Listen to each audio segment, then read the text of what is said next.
To our partners, FCM, but specifically today, the partnership that Ndlambe Municipality is having with the town of Ottawa. All our members who are joining us virtually, we know that there are a lot of people here. Greetings also to the municipal manager, Udok management, Kamaspala, Yonke, our important and valued stakeholders,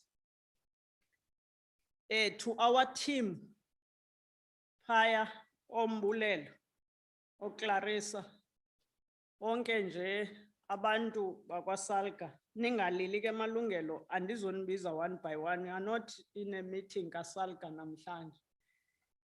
But we are honored to have all of you here today. But before we continue and do anything, we need to invite Utata Urev Jimbolekwa to open this session for us with a prayer. I know the constitution I know the constitution of this country, but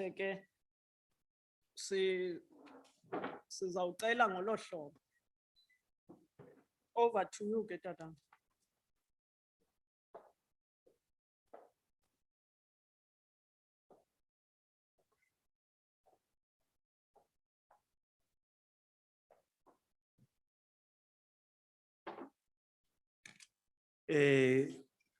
Thank you, Program Director.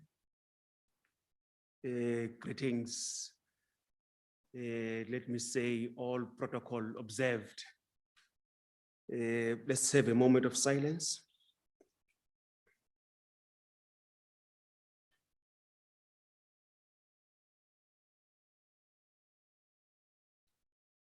Bawethu osezulwini malingcwaliswe igama lakho. Ubumkani bakho mabufike, intando yakho mayenziwe emhlabeni njengasezulwini. Siphe namhlanje isonga sethu semihla ngemihla. Sixolele izono zethu njengoba nathi sibaxolela abasonayo. Basiyekele kulingweni koko sisindise enkohlakalweni. Ngoba ubakho bomkani namandla nozuko koko nako naphakade. Amen.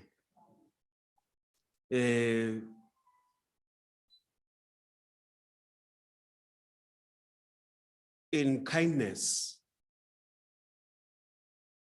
and in encouraging and inspiring, Psalm 138 reflects those three words. Encouraging in a sense that everyone who's here must be encouraged. Everyone who's here must be inspired. And everyone who's here, this program, speak and praises the Lord for his kindness and for his compassion. I think as we are going to commence this program and reflect on the journey, is to say to God, thank you very much. Thank you, God, for encouraging us, inspiring us, and also to demonstrate what we are capable of. And in doing so, understanding that God is at the center of everything that we do. God is always ahead of us. Let us pray. Sabulela Thixo wethu, with the gift of life, we give you thanks and praise. We thank you, Lord, for your loving kindness, for your compassion, for you, Lord, to journey with us to thus far. Bless us, Lord, in a very special way. As we commence this program, be with us and continue beyond this program to be with us. In Jesus' name we pray. Amen. Thank you, Prophet.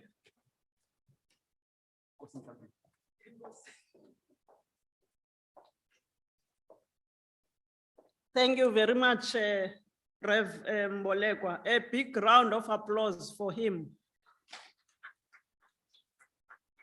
I'm sure that big will become a little bit bigger as we continue.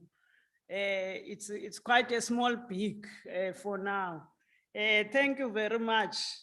I am Nomvuzo Mlombile Cingo.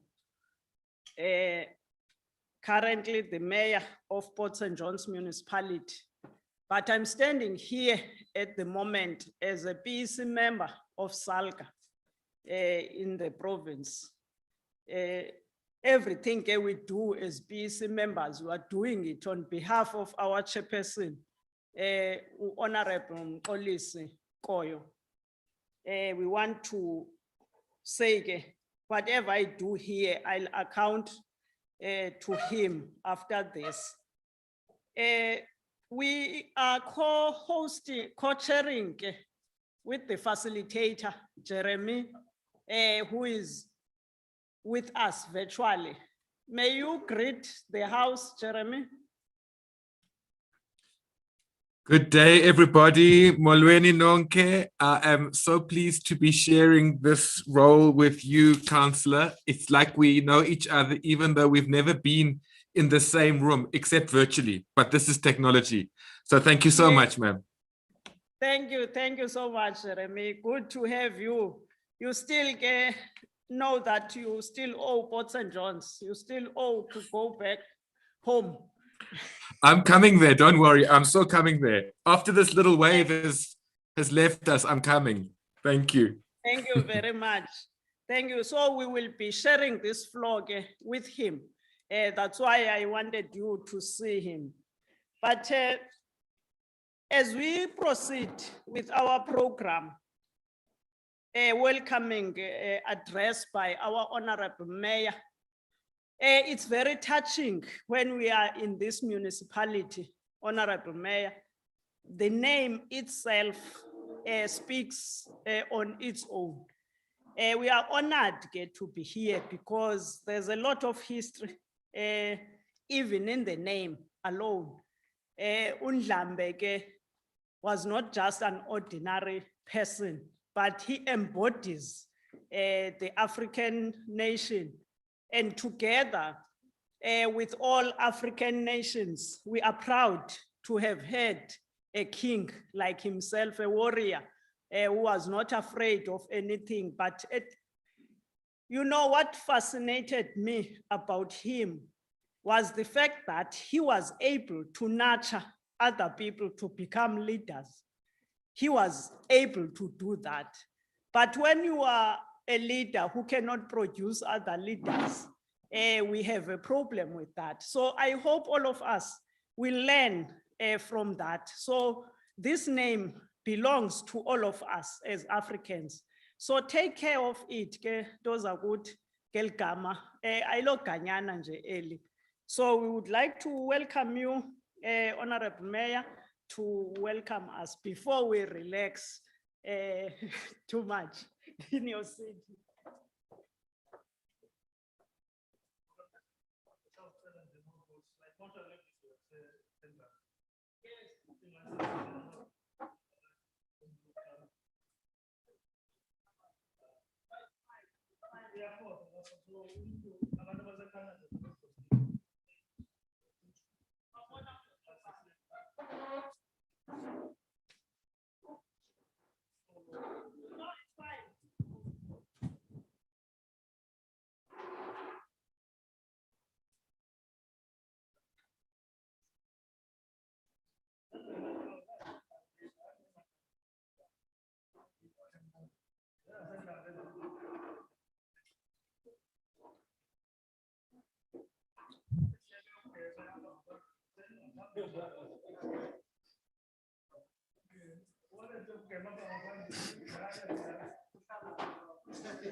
Thank you very much, Program Director.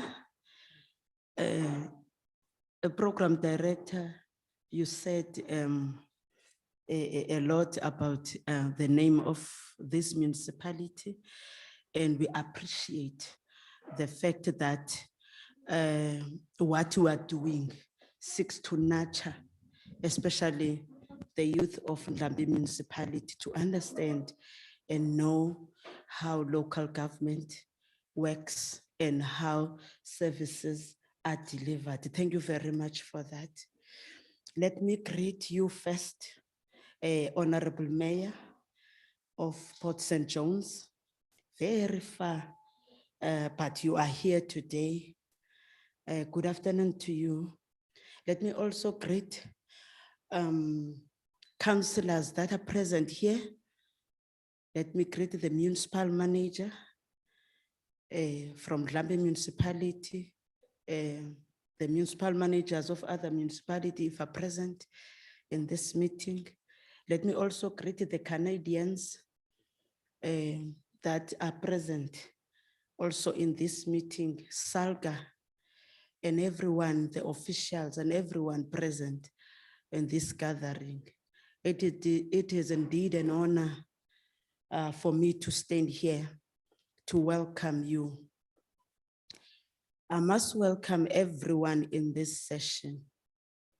Salga, your perseverance to see to it that you capacitate local government is not going unnoticed.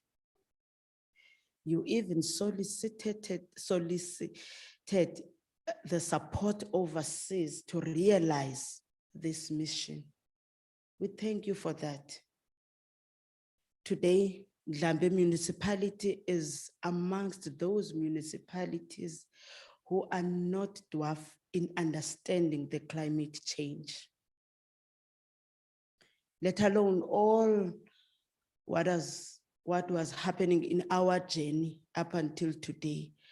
But today we applaud and we thank you, Salga, and we thank the Canadians. And as I said, in understanding the climate change and its impact in running its business of delivering services to the people, we now understand that in whatever planning that we do as Ndlambe Municipality, you don't leave behind the factors of the climate change. Today, we have asset management policy through the BIGM program.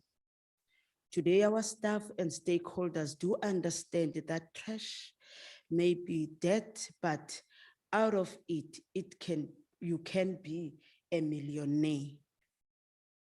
That is why we are saying, Program Director, we're trying to nurture our youth to understand that recycling is one that they must look at. We stood firm by our officials when they proposed that the future is in recycling water. Surface and groundwater is unreliable. The technology of reverse osmosis was born here in Ndlambe. We are about to launch it. The BIGM program gave the community representative guards to stand in front of the community to explain the intricacies of this technology, recycling of sewer effluent into potable water is no longer a taboo. So when we are launching our RO plant, when it is finished, we will be inviting you so that you have evidence and we show evidence of what we are saying today in welcoming you. To Canadians, your untiring endeavors and resilience is highly appreciated. You did not tire to draw the attention to our staff, even though they sometimes lost attention and focus to this program. If I was in a political platform, I'm talking to you Canadians, I would be saying, forward to the Canadians, forward, amandla. In fact, Canada as a country continued to assist South Africa even after the apartheid regime's era. Your name was called during our struggle for freedom. But you have not stopped there. Continue to do the good work because we are looking forward. We are looking forward to see you even assisting other municipalities as you did. Salga, we are looking forward to have other twinnings so that what you did with the Canadians and Ndlambe Municipality in terms of assisting us and having the policies that we have today. We wish that even other municipalities can come to us and learn how did we achieve what we achieved through the partnership with the Canadians through SALGA. Thank you very much, Program Director. Program Director, before I sit down, I am welcoming you. I just want you to know the fact that third wave is with us. As in Ndlambe Municipality, we are encouraging, we are sad to say that the active cases that we have are 32. We encourage even Usalga that let's go virtually, especially in the third wave, because we don't want to lose anyone in the process. Thank you very much, Ed.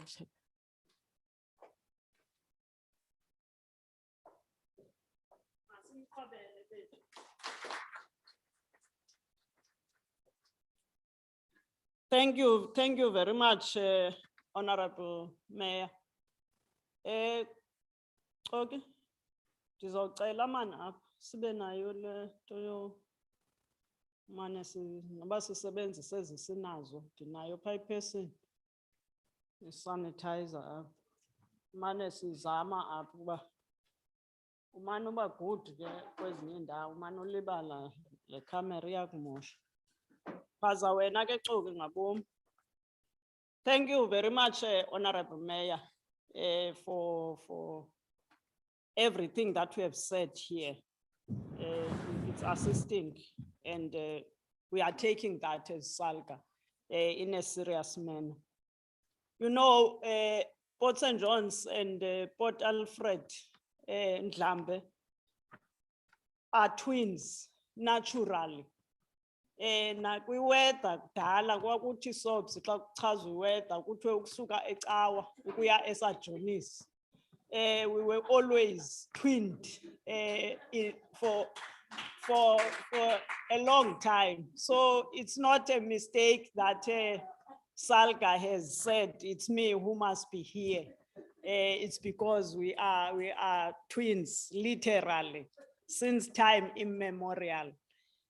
But one thing that has made us to be more twins than ever is that we both focused on two important things. Not that other aspects are not important, but asset management and climate change are the basis of what has been failing our municipalities, because these are some of the things that we've been taking for granted for quite a long time. When we talk assets, we thought we were talking brooms and chairs, and it ended there. But this partnership has made us to understand that when you talk assets, you talk the lifespan of a municipality. Because some of the things which are going wrong in our municipalities are stemming from asset management, how we manage our assets and how we do not manage them. So if you have pipes that you know that at a particular time they need to be changed, advocate, you will remember that. You put a date on a pipe and you know about how long that pipe will last and how long it will be able to sustain whatever it is there for. So we want to say to this partnership, it has made a lot of impact that will make sure that we improve on our service delivery behavior. So that's one thing. Climate change, everybody is seeing what's happening. In June, we had thunder and lightning and we had floods. That's an indication that something is wrong. And if we do not change our behavior, we will continue again. So Port St. John's also, like yourselves, we are dealing with the city of Fredericton solely on asset management and climate change. So these are things that we need to continue working together, even if we are saying we are closing this. I said, as we are going to go to Marion, that this program is building inclusive green municipalities, but it has given birth to two things. We have twins here, Mbulelo no Sipho, that have come out of this program. We have those twins. Also, I can say it has brought out the best, innovative, grounded municipalities. So it's no longer BIGM or 1321, but it's BIGM that has changed our municipalities for the best. Let us then go to Canada.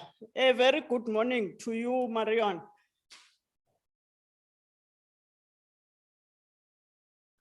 Marion? Hi, Mayor. Hello. Good morning, my dear. Good morning. It's so good to see you. Yes. I really wish we were there. Yes, yes, we miss you. We miss you too. I'll hand over to you then. Thank you. You can proceed. Honorable Mayor Cinco, Honorable Mayor Incamiso, Ndlambe councilors, municipal team, and stakeholders from Ndlambe, Salga partners, especially San Wobo, the Big M team, Tiboho, Clarissa, and Kaya. This is number 5. Partners from POGTA, the Regional District, and Global Affairs Canada. I'm not sure if Musa is here yet today, but good afternoon to you all. And on this side, we are expecting Charmaine, our Ottawa, City of Ottawa coordinator, Big M coordinator, who is the manager of business and technology and support services over there, and the Ottawa, City of Ottawa team, Mike and Andy and other partners and colleagues from Ottawa, and Marshall and we're all here in Ottawa. So good morning from Ottawa and to you all. The Big M project is a 4.5-year project funded by Global Affairs Canada and with in-kind contribution from both FCM and Salga. And I emphasize that because in-kind contributions are very important in this process, because people are giving their time and effort and expertise, and it's not often that, we need to address these or recognize these contributions. The program is implemented jointly by FCM and Salga, and the purpose is to strengthen the capacity of the municipal sector and specific municipalities, particularly in the Eastern Cape, to contribute to South Africa priorities of reducing poverty, supporting economic growth, and responding to climate change, as is what we heard this morning or just now, and by transitioning to a low carbon economy and such. We have 3 components to the project, to the Big M, BIGM project. First is ensuring local economic development services are more inclusive through policies and tools and new community projects that lead to investment and job creation, addressing poverty and improving the quality of life of all citizens, but particularly ensuring that women and vulnerable groups are especially involved and have good access to these new community projects. Second is developing capacity on asset management policies and innovative practices to mitigate and adapt to climate change. We heard Mayor Singo and Mayor Incamiso already speak about some of these examples. This is a new field for municipalities all over the world, but we also want to ensure that women's concerns and the women's perspectives are taken into consideration when planning around these assets. It's a new field for municipalities all over the world, including Canada, but Canada has made quite a few progress in this and has become a model throughout the world. The third component builds on these experiences from all of you and lessons and good practices developed at the municipal level. It supports SALGA to be better equipped to engage with its members, capture and leverage and disseminate the policies and practices, and help to replicate these new methods in LED asset management and climate change throughout South Africa. That's the plan. Our approach to capacity development is something that we feel very strongly about, and I think you are agreeing with this, is through a partnership, peer-to-peer learning approach, a very practical, hands-on, based on what you have identified, South Africans have identified as priorities, where 6 municipalities in the Eastern Cape have been paired with 6 in Canada. 2 of the pairs focused on asset management and 4 on local economic development. Through a variety of exchanges, we used to be able to go there and you come here, training workshops. Many of them have become online now, sharing of tried and tested models, coaching. These new ways are adapted and tried out by South African municipalities. Exciting progress has been made with the 2 municipalities involved in asset management, and we will hear more about Ndlambe today. I had the privilege of visiting Ndlambe in 2019, where I met you, Mayor Incamiso. I don't know if you remember, and the Big M team in Ndlambe. This was a time just after it was badly affected by bad flooding, which is a growing impact of climate change, right? More and more of these and other effects of climate change are being felt and cannot be ignored. We heard from Mayor Incamiso that sharing the issue of water shortage and how Ndlambe is addressing this, involving local community stakeholders. So all excellent work. Towards the end of last year, Big M organized a successful asset management and climate change summit in Buffalo City. More than 180 participants were there. I believe many of you were, including representatives from COGTA, MISA, Salga, and FCM also had resource presenters there too, to share our work in asset management, climate change, and climate financing, also a new area. There was a high interest in asset management, climate change, and LED, and discussions began on how this could be shared further beyond the 6 municipalities and beyond the Eastern Cape. And then COVID happened. And never before has the importance of municipalities been felt in both Canada, South Africa.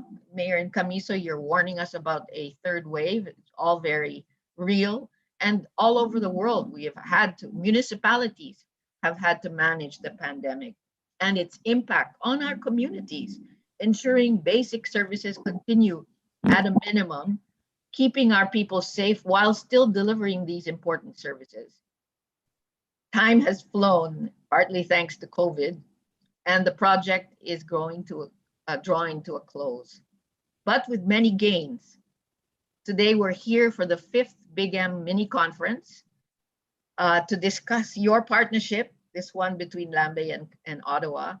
This should have been an in-person one, but at least for those of us in Canada visiting you again, but sadly, we're stuck with this virtual means. But I am so pleased to be here and listen to these accomplishments of your partnership and how you, Ndlambe, will continue the impressive work that you've started with the City of Ottawa. Today is your time to shine, share, to celebrate your results and reflect and what helped or hindered the partnership And I look forward to a good discussion and learning today. Good afternoon and rest of day to you all.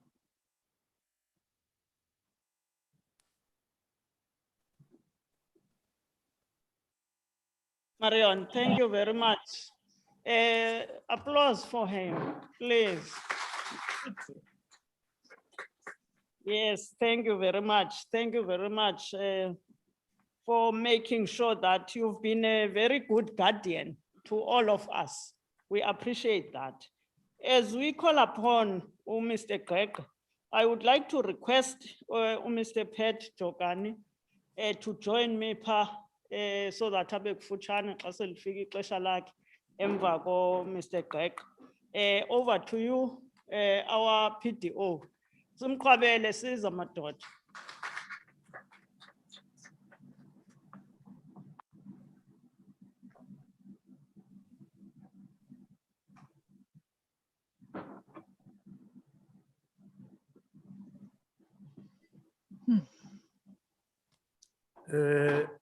Good morning to the FCM team and everyone who's joined us from Ottawa.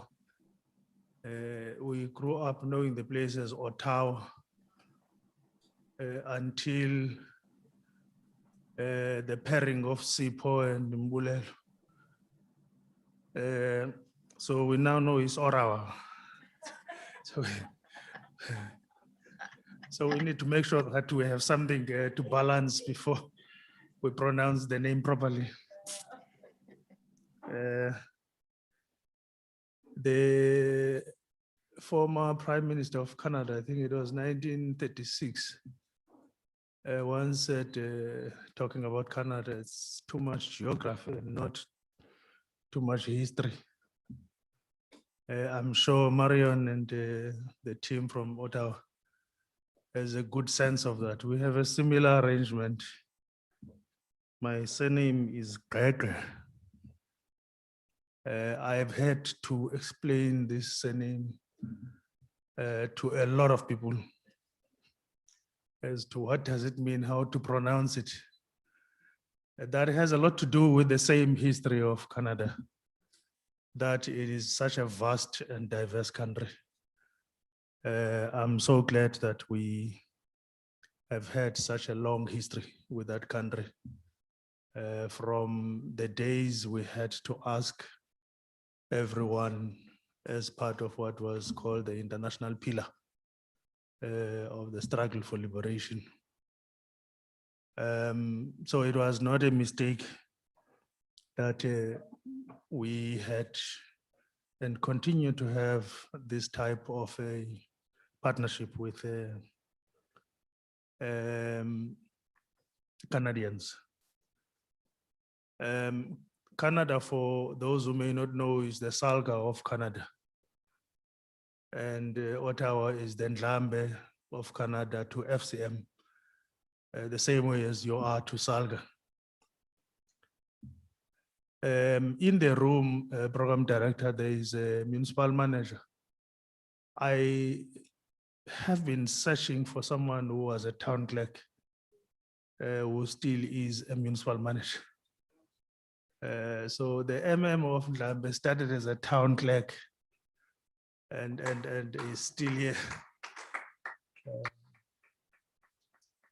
with such vast experience and commitment to the local government sector.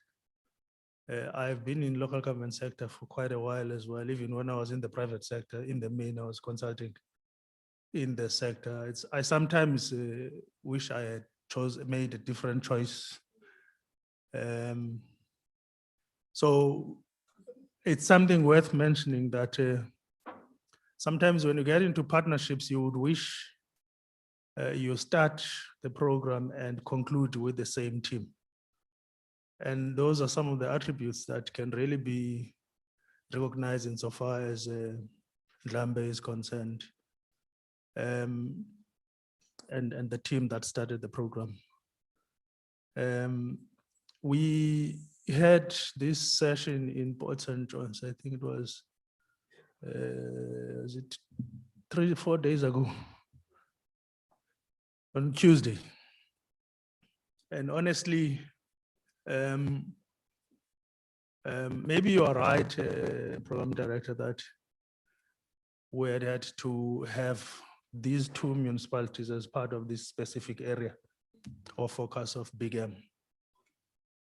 I would like to facilitate a meeting between the two mayors and the two municipal managers to work towards a local collaboration. So let's work on that and see what is it that we can learn from Ndlambe as Port St. John's. I see I'm speaking as a Port St. John's person for a number of reasons, because our natural endowment or natural assets should not be a curse.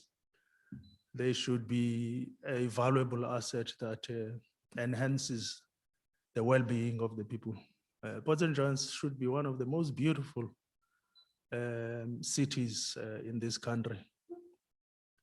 So let's conclude that before the 27th of October. So that by the time you continue as mayors, and that's my prayer, there is a concrete program that we will be running insofar as collaboration is concerned.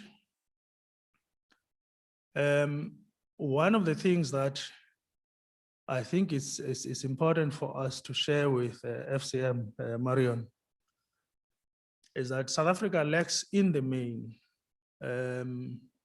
an appreciation by the public of what is public policy.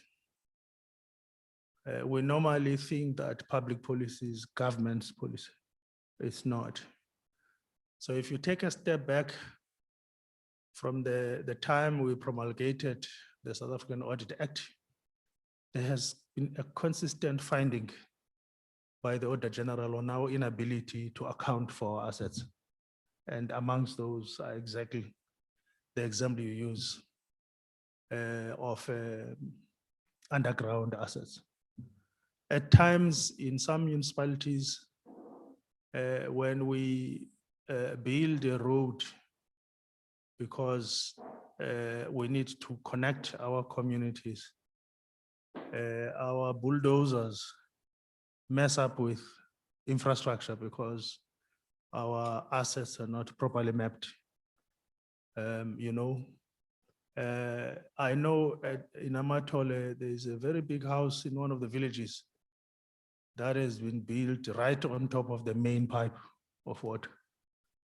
So we keep praying that nothing happens to that pipe under that house. That on its own tells you how important it is to have a full appreciation of not only the value, but the location of our underground assets and all other assets. I was talking to our colleagues and the leadership when we were in Fredericton in Canada. We were in a lift, and the lift itself was actually tagged with an asset number. Not the building, but the lift was actually tagged. At one point, we were driving between town and to some golf course. We were hosted there by the mayor, the former mayor of Fredericton. And so he explains in the car that actually the road that we are traveling in is a provincial road. Is it province there? But it was not a local municipality road. It was a central government, no, it was a regional government because there's parliament in Fredericton, which is more like a provincial legislature. So it was more of a provincial road. So he says, no, we fix this road and bill the provincial government for fixing the road because they have to look after their assets. One wishes that what ends, or rather what we are concluding is a big partnership program, but not the core content and areas of focus of what we've worked in. Ndlambe again is pioneering desolation And we hope that you will succeed in that. Maybe we should convince everyone that we do desalination only in Ndlambe and push up the water to all other areas so that we don't have different desalination plants in different parts of the province. But most importantly, so that we make this initiative bigger, more sustainable, and it carries economic value. Maybe that's something that we need to start working on. Convince the government that if we can look after Gauteng using our dams in Lesotho, surely we can look after municipalities that have a water crisis in this area from a source that would be in Ndlambe. And it's a challenge that the leadership must look at. The one key thing that I was raising in Port St. John's, Tim Salga and the leadership here, and indeed we will have to engage with municipalities in that, is perhaps engaging, because in South Africa, Marion, municipalities procure services of design engineers. So if we are to design major infrastructure, even minor ones that are not climate proofed, we have a crisis. So we may have convinced everyone in the hall that it is important that we must make sure that our assets can actually stand whatever test from the environment. But if they continue to design assets that every time there is a disaster, they immediately depreciate in both quality and indeed the value, we will have missed a very important aspect. So I think we need to get that critical mass amongst design engineers to make sure that they work with us in this journey. The other thing that I think would be important as part of this partnership, and indeed as a legacy of this partnership, Mamcingo, would be to work with schools. When I was in the primary many years ago, we were still using slates then. We had a subject called environmental studies. I don't know what happened to that subject. We no longer have that subject. And so all of you, I am sure, during this time of the year, you ban fells and all that. But do we realize that dry or green, those open fells are actually habitats of a variety of species that we need. And so we need to be developmental in the manner in which we approach environmental issues. A trivial person would ask all of us here to see who has a pure leather in their waist as a belt and purse. And I'm sure an interesting debate would ensue. Those are some of the basic things that we probably need to get back to insofar as being developmental when it comes to protecting our environment. We are responsible for the disasters that are beginning to be more frequent than before. It's a human created challenge. It can then be turned around by human beings as well. I think it would be important again for these municipalities, these bigger municipalities, to take a step back. I know you've had a very long journey as Ndlambe with Nelson Mandela Bay, and I hope they have joined us on the screen. We had a very interesting meeting some time ago in the Disaster Management Center when the city of Ottawa was here, when we were trying to bring on board more actively the city itself. So you have a big challenge, to take your team to Nelson Mandela, to get them to understand the importance of adopting the model of asset management that we've learned from Canadians.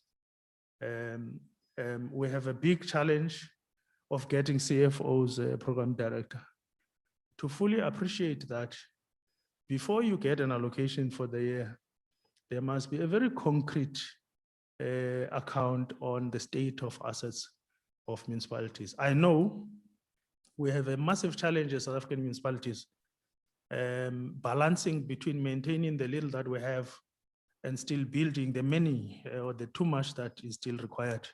So we are far from the city of Philadelphia, I think, where we visited that municipality. I was not part of the team, but Salka visited that team. So a former NEC member asked the mayor there, what makes you wake up at night?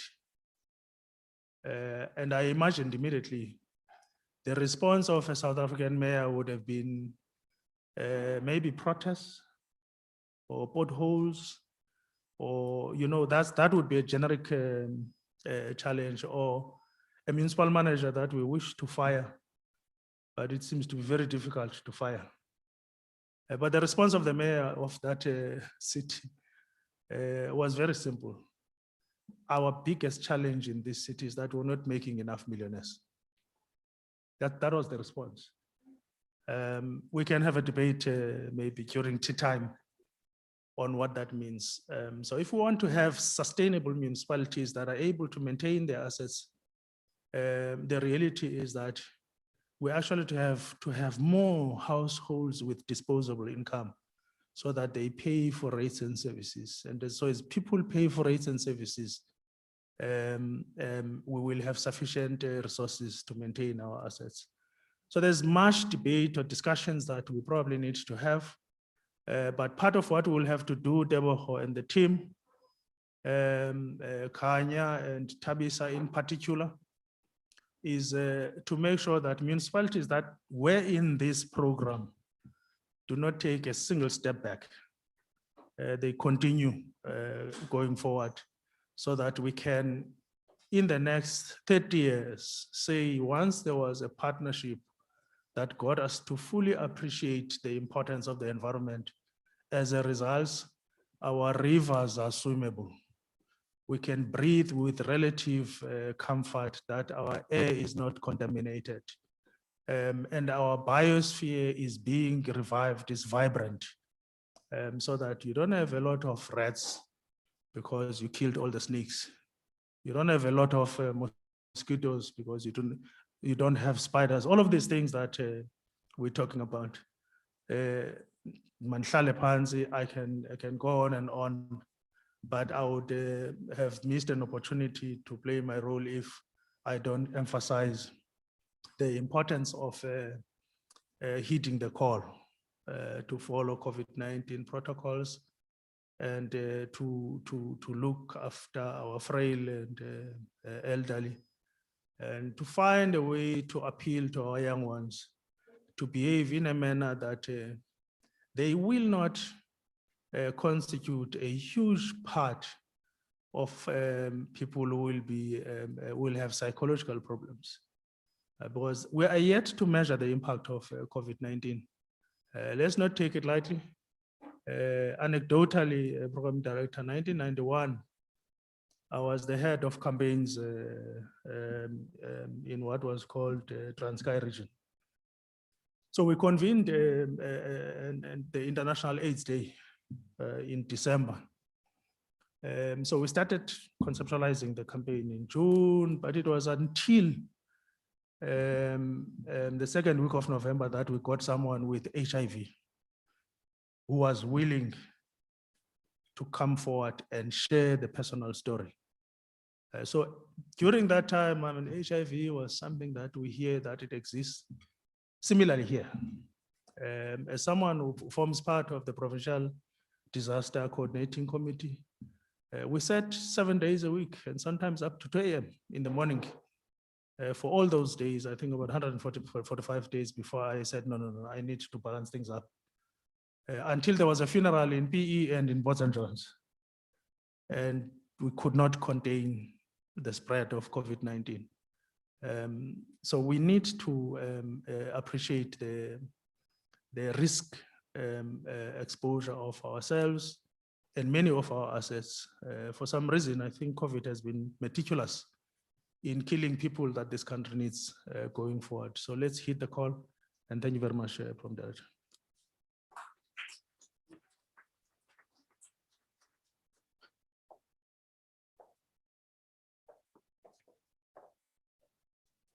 Izoyilungisa ke le mic kuba i-height iyandixana kule message ke.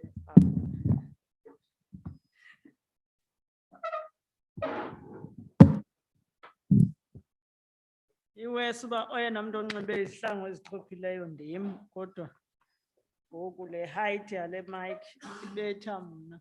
Thank you very much, Mr. Greg. Thank you so much. I know that had we had a session, a full physical session, we would be having debates as name topics ezininzi kakhulu, because this affects a lot of things. One of the closest aspects of this asset management and climate change to Teboho is the involvement of women in this program, because you can't separate into asset management and climate change from women empowerment and all, because when there are disasters, the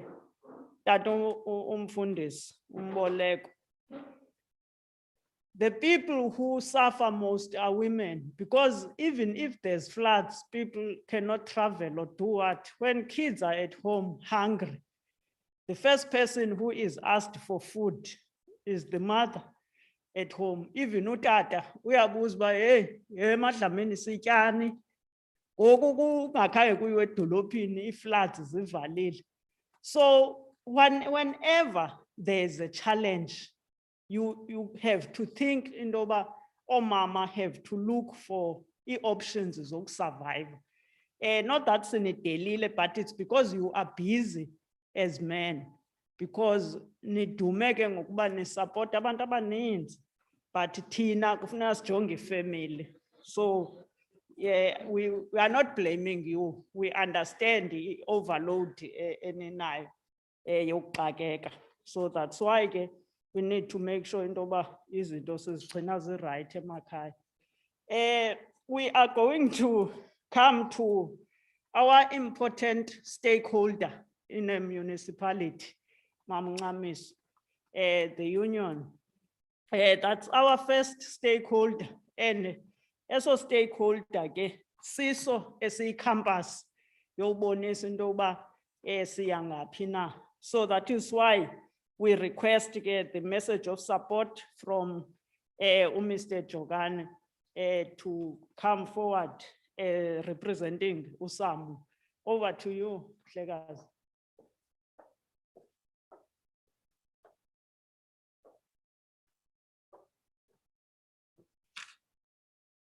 Mandibulele Program Director. Protocol observe, I may not know where to start. Let's appreciate, as the South African Workers' Union, this opportunity given to us by the stakeholders which are here. I may not know who arranged and who has started. Sometimes as workers, we become hesitant to accept any initiatives. When it comes, we don't understand it and we don't know. But by being involved on it, sometimes that hesitant, it goes away. We appreciate what has been done by Canada. We hope other European countries will come and join Canada and have something to assist us as the African country. Program Director, as union, you hold or you held this in a time whereby in the working class is very difficult. based to the condition which are prevailing at the present moment. Workers have been retrenched. Companies are closed. It is not of our making. We may take and attach the pandemic to various countries. But what we knew exactly, even in those countries, this was not done by workers. But as the working class, when we saw that there are initiatives which may take us, the one who's coming behind, may get a better opportunity or a conducive ground whereby he can work better than me. Sometimes municipalities are bombarded and toys everywhere. But if you can sit down and understand on that particular municipalities, does that municipality have a budget to do that? Or is that a core function of that particular municipality? Sometimes you may say, we don't know. But on behalf of the South African Municipal Workers Union, we say to the stakeholder, even to this, to the Association of Municipalities, we know that we may not see always with the same eye. But when you come with initiatives which can assist us, we appreciate that. And those initiatives, they don't go unnoticed. As the South African Workers Union, whatever which is going to develop us and develop the municipality, come with it, make us aware in order to, not us, to be hesitant to accept that. By those few words, I said to this and the Canadians, go on. Viva Canadians, viva. Thank you.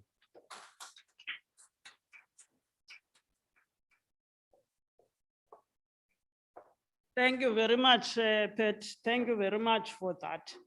In essence, whatever we plan, no matter how much time we spend in council, putting policies and everything, at the end of the day, the foot soldiers who have to make sure that that happens, it's you. So thank you very much for being here. That was a mouthful, not. That was a mouthful. Thank you very much. My last participant is Mr. Duma Magwalisa, who is joining us online, representing the district municipality, Isara Parkman. Over to you, Duma. Good afternoon and good morning to others in the panel and those who are attending this session. Am I audible? Hello? Yes, you are audible. Oh, thank you very much. My name is Duma Magwalisa. I'm the manager for local economic development at the Sarah Baartman District Municipality, a district municipality that is made up of 7 local municipalities.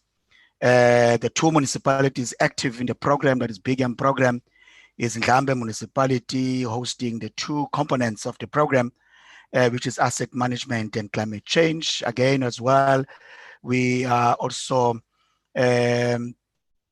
supporting the Gouga municipality that has a strong local economic development sphere of the program and a business retention program as well. We have been very grateful also to be considered as a district municipality to participate in the program. And I'm forwarding a note of support from the executive mayor of the district Umamu Yones Kakana, the Speaker of Council, whom has again in 2 occasions, the Speaker participated in the joint Canada-South Africa events, who also is aware and been active in some way in the program. The Executive Mayor in many live active physical meetings before COVID-19, she has been really but supportive of the program. We are very grateful, therefore, that the program has really given us an opportunity to exchange knowledge from experienced societies in the markets that we operate globally, and also offered us an opportunity to engage and exchange notes in how development trajectory can take place in our various communities. The district municipality, not only at my level, we have been deploying other physical human support to these 2 municipalities. For instance, the director for planning and economic development assigned the former CEO of the district to also participate in some of the early sessions of the program with Ndlambe Municipality on asset management, and Mr. Ndlambe Municipality from the asset management point of view as a planner to provide support to the Ndlambe activities of the program. We have been very active, and the Tsagadu Development Agency to provide support to the Gouga local municipality on LED and business retention. Therefore, we fully really acknowledge the role that the SALGA has played in coordinating this program, and as well as the partnership with Canada in terms of ensuring that emerging communities and emerging economies are able to be provided with knowledge in order to really sustain their economic rationale and economic development prospects.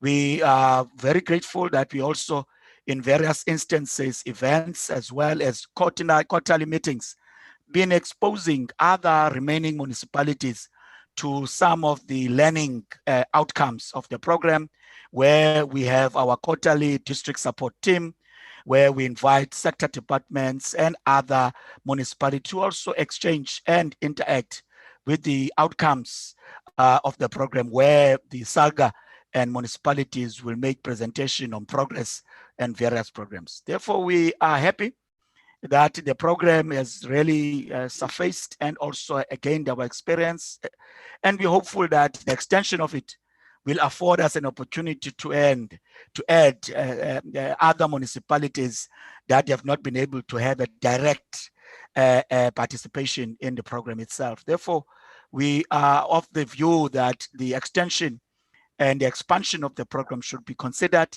in order to ensure that other municipalities, not only in the district and other districts outside the Sarah Batman district. Thank you very much to SALGA for the opportunity. We hope and we wish that the partnership that has been established will continue and will proceed, and we also be able to be afforded an opportunity when it allows to ensure that we are able to gain the necessary experience and knowledge from other partners in the world. Thank you very much, Madam Speaker. Thank you very much, Duma. A round of applause for him, please. And a round of applause for this session, the political session, because I was handling the political session. I'm going to give now the chance to the business session, because we has to make sure that we balance that. I know that, Jeremy, I have put you in a corner. I was supposed to hand over the reins to you at 20 to 2, but I believe it's almost 2:15 now. But you are an old horse, you know the race. You will do your best to catch up.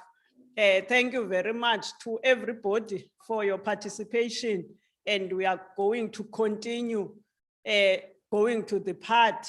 And ndiyacinga uba ilando ententeni kuye kuthiwe kuyonikezwa ubungqina tata uMboleko, lithuba lobungqina ngoku into yoba exactly what have we done with this program.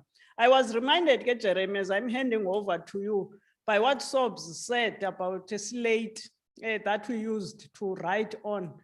We never had notes that we write at that time. A teacher would teach and then we go home, but the following day we had to answer everything, Kawegas, without any notes that you would have, because we have to delete when it's another time for a subject, till you delete that and then you write. And calculators were not allowed in an exam room. Calculators during the final exam were regarded as if you are copying. I don't know how these kids would cope really if that could come back, but we are that generation. Thank you very much. Take over. It's yours now. Thank you very much. Thanks, audience. You have been very good to me. Thanks so much. Thank you so much indeed, Program Director, Councillor Kringo. Thank you so much. And let me say, Masi Kwabele Zantla for her great job. And let's make the applause louder than when we started today. So thank you very much, Councillor Kringo. You got us off to a very good start. And let me say, 20 past 2, it's fine. It's 20 past 2. I think we were meant to start at 22, but it's easy to catch these 40 minutes because you've got us off to such a good foundation. Let me also greet you all. I loved what Mr. Jokani was saying about protocol observed, because he said, I don't know where it started, the protocol observing. So he was worried he might get it wrong. And you know what happens in some of our meetings is that we start observing protocol and we don't know if we'll ever end because the protocol becomes the speech. So please excuse me if I'm saying things which are not nice to hear as for our politicians, but I've enjoyed the way in which people have handled protocol over these last few workshops, and Mr. Jokani, you've shown us a new way. Let me also say that there was no caucus beforehand between our Reverend who gave us the opening prayer, Reverend Bolekwa and Madam Mayor Namiso and myself. I realized we're all wearing blue. Maybe that's to do with the blue flag status that I think you have in your municipality.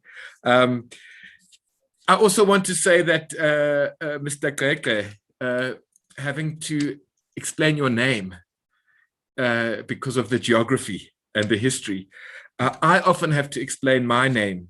My surname is Tim, but I know that in Ndlambe, there are many people that have a surname like mine. So I feel like I'm at home in your municipality. Thank you. We've heard a few things this morning about this partnership. And indeed, Councillor Kringo, when we were with you, when you were program director this time last Friday at Winnie Madikizela Mandela Local Municipality, and when we joined you at your municipality in Port St. John's, we learned a lot about this partnership and how important the partnership of the heart is, because we are all humans in this. And it seems that this partnership is really built from the heart, and that in turn has influenced the head in terms of what we learn from each other and then going into implementation. So I think the focus for Ndlambe and Ottawa is a very interesting one around asset management and climate resilience. How do we make sure our assets are built and maintained in such a way that they can withstand the uncertainties and ravages of our changing climate? Let me invite our tech team to please put the camera on the audience in South Africa there at Ikawa, at Port Alfred. Please, can we just see them so our Canadian friends can see who's in the room? And let me invite people in Ndlambe to please give a nice wave and greeting to the Canadian counterparts, and let's do the same on the Canadian side, please put on your cameras so we can see you, and please greet your South African friends and colleagues. If you can do that for us, tech team, that would be great. I'm not sure if that's happening now. All I see is myself, which is not always something I choose to spend my afternoon doing. But nonetheless, it's what I've got. There we go. Thank you. Thank you. I can see people from Ndlambe greeting. That is great. It's nice to see you. And as Marion said, we have been denied the opportunity to be together. And in some ways, maybe that's because in our case, we were not ready to close. We are pausing and reflecting on this partnership. And now that we've got twins of Mbulelo, formerly known as Tebogo, and Sipho, formerly known as Marshall, these children of the partnership have now outgrown their clothes. And we need to grow this to a new kind of partnership, which is self-sustaining. It doesn't necessarily need the parent to hold it together, but let's let the partnership grow. So my job is a very nice one. I am going to be assisting you with 4 panels. First of all, we're going to hear from some partners around how they've experienced this process of enabling and unlocking innovative climate funding and investment opportunities. So there we're going to get some inputs from Salga and also from Sarah Bachman District Municipality. That'll be our first panel. Our second panel will allow us to explore the experience of the 2 municipalities, Ndlambe and Ottawa. They will have participants from both municipalities sharing with us the highlights, the success factors, the stakeholder engagement lessons learned through this journey. Our third panel is going to be looking at some of the beneficiaries who have been on the receiving side of this partnership and seeing this partnership from a beneficiary perspective. And that is coming from also the municipality and then from different business areas like hospitality, laundry, and also the beauty industry. And then lastly, we will have some reflections on the model of Big M. It's a model of capacity building. It had some intentions. It's been in play for or as we now can they tell us about what they've learned. So we're taking a tea break, and I know that for us South Africans, it is Friday afternoon, and we like to finish fairly punctually on a Friday afternoon, but we'll be together until 5:30. So please, let's work together to make that a reality. So let me invite my first panel, Ms. Intelligent Chauke, Mr. Zamo Gwala, Mr. James Matsi.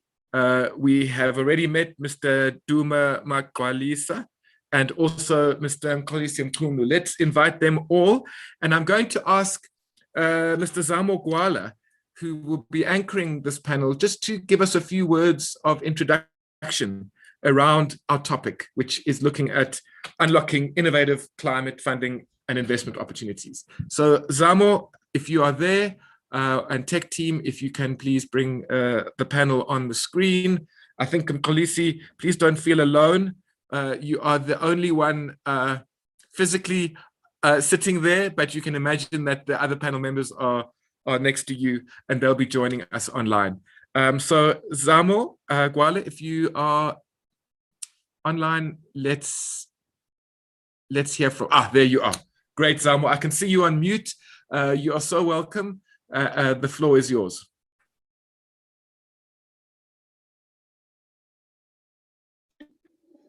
Thank you very much, Jeremy. Good afternoon in South Africa and good morning in Canada.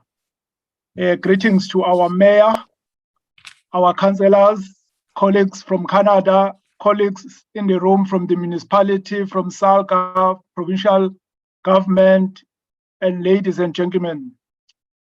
As we start with this discussion, I was actually reminded that when I grew up, whenever I had a discussion about global warming and climate change, I always associated the problem with the big cities, that you think about the first world countries where the pollution was uncontrollable and thinking that it's a problem that is so foreign to us.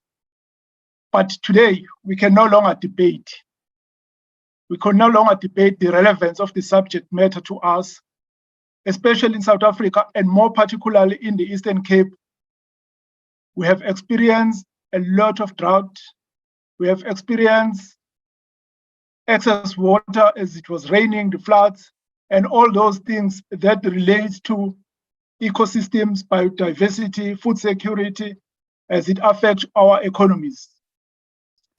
And we do know that there's a lot of work that is happening at a policy level, at a national level, where South Africa is putting together the ways and the manners of responding or adapting to the challenge that we face. However, we do know that when we come to local government, the problem is even bigger, because that's where our communities are. That's where the problem is felt in a very big way. When my colleague, the PDO Ndlambe, was speaking earlier and talking about the selection plant that could be put in Ndlambe and help the whole of the Eastern Cape, and I'm thinking that those are the kinds of solutions that we should be looking for, that we should continue looking for, because really we have a problem that is in twofold. One, we need to have to find a way of adapting in order to protect what we have, but more particularly, we need to put in new assets, new infrastructure that will be able to sustain us going into the future. So the problem statement is well known. This problem statement has been discussed in a number of ways, but now we have to find a solution. So in partnership with the Canadians, we observe some of the things that they are already doing at a local level, and we have to learn from that. But the biggest challenge that we are sitting with as local government in South Africa is the issue of funding. That at times we do know what the solution is, but we just cannot afford to start providing. Because we know, especially this year, that where we come from as municipalities, our budget, our balance sheet is too weak to do some of the things that we need to do. We are basically trying to survive, as it were. But it's just like in your own household, that when we are running with a small budget, you tend to do things that are short-term in nature, and things that are long-term in nature, like investing for future, looking at the education, investing in health. You tend to neglect those things because we are dealing with the daily activity, providing food, providing this, providing that. But the point I want to make is that we need to find a way of providing for now, but also plan and provide for the future. It's easy to say, but it's obviously difficult to do. So I think that's where we have to come from. There are obviously a number of points that one can raise of saying, why are we not doing as well as we should do?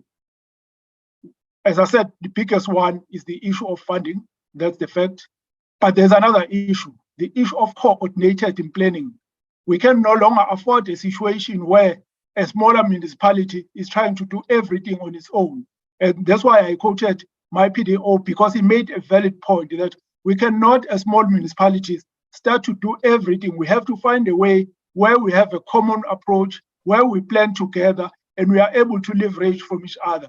Because in terms of putting and looking at our assets, if we were to be able to coordinate at that point, we'll be able to actually put together projects that are meaningful. The second issue that we have to look at is the capacity that we need to build within the municipalities of putting together what I would call bankable kind of projects. Because when we approach funders, whether those funders are donors or whether they are project financiers, all they want to see on the table, they want to see projects that have been packaged in a meaningful way, because they can only fund them once they know that we know what we are talking about. So I will challenge that all our municipalities, we need to build that capacity. If we don't have it internally, we have to work with other institutions like the DBSA of this world and COGTA of this world to help us to actually build that capacity of putting together bankable projects that we can be able to sell and sell convincingly. And then the third one is that we need to find constructive or perhaps more creative way of submitting co-funding. Because the funders, when they come in, they always expect that as a person who's submitting the application, there are ways of putting together such. So if we continue to say that our balance sheet as municipality is limited, we need to partner. And in partnering, we have to invest quite heavily on the private and public partnerships, where the private sector may bring in skills and bring in some of the finance that will allow us to approach the funders and say we can co-fund some of those projects. Basically, as I'm introducing the subject, that's why I just want to stop and say, perhaps for me, the biggest thing that we need to do as municipality is to build that capacity of putting together bankable projects that we can sell. Thank you, Jeremy. Thank you very much, Zamo, for getting us started. Those 3 points, yeah. Access to funding, capacity to put together bankable projects, and of course, creative ways of leveraging off each other and working together. Let me invite some of your colleagues from SALGA to get us started. We have James Matsi, who I understand has been involved in what I understand as green investment, and also Intelligent Chauke, who's been looking at climate change. But James, I'll start with you, and then I'll come to you, Intelligent, and then we'll go to Duma and Mxolisi. But let's hear from your perspective, how do we address these 3 challenges which Zamo has introduced for us? Thank you so much, Jeremy. I hope I'm audible, colleagues. Good afternoon, everyone, honorable councillors, our esteemed colleagues from Canada, our colleagues from SALGA as well, including the municipalities from Ndlambe and other municipalities from Eastern Cape as well. Just to answer some of the points that you just posed, Jeremy, I think Babugwala just covered most of what I was going to cover in as far as responding to the points that he raised. But I will first start by saying that I guess the most important thing is that climate change presents a risk to infrastructure assets.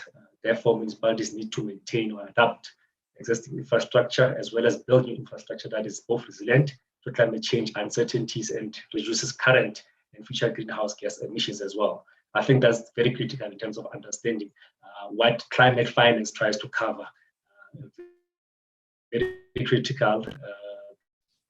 The world is changing. The climate is just climate proof our infrastructure to be responsive to those issues. Currently, SALGA, together with National Treasury and COGTA, are embarking on a budget from the Khotla process. And one of the key work streams there is infrastructure funding.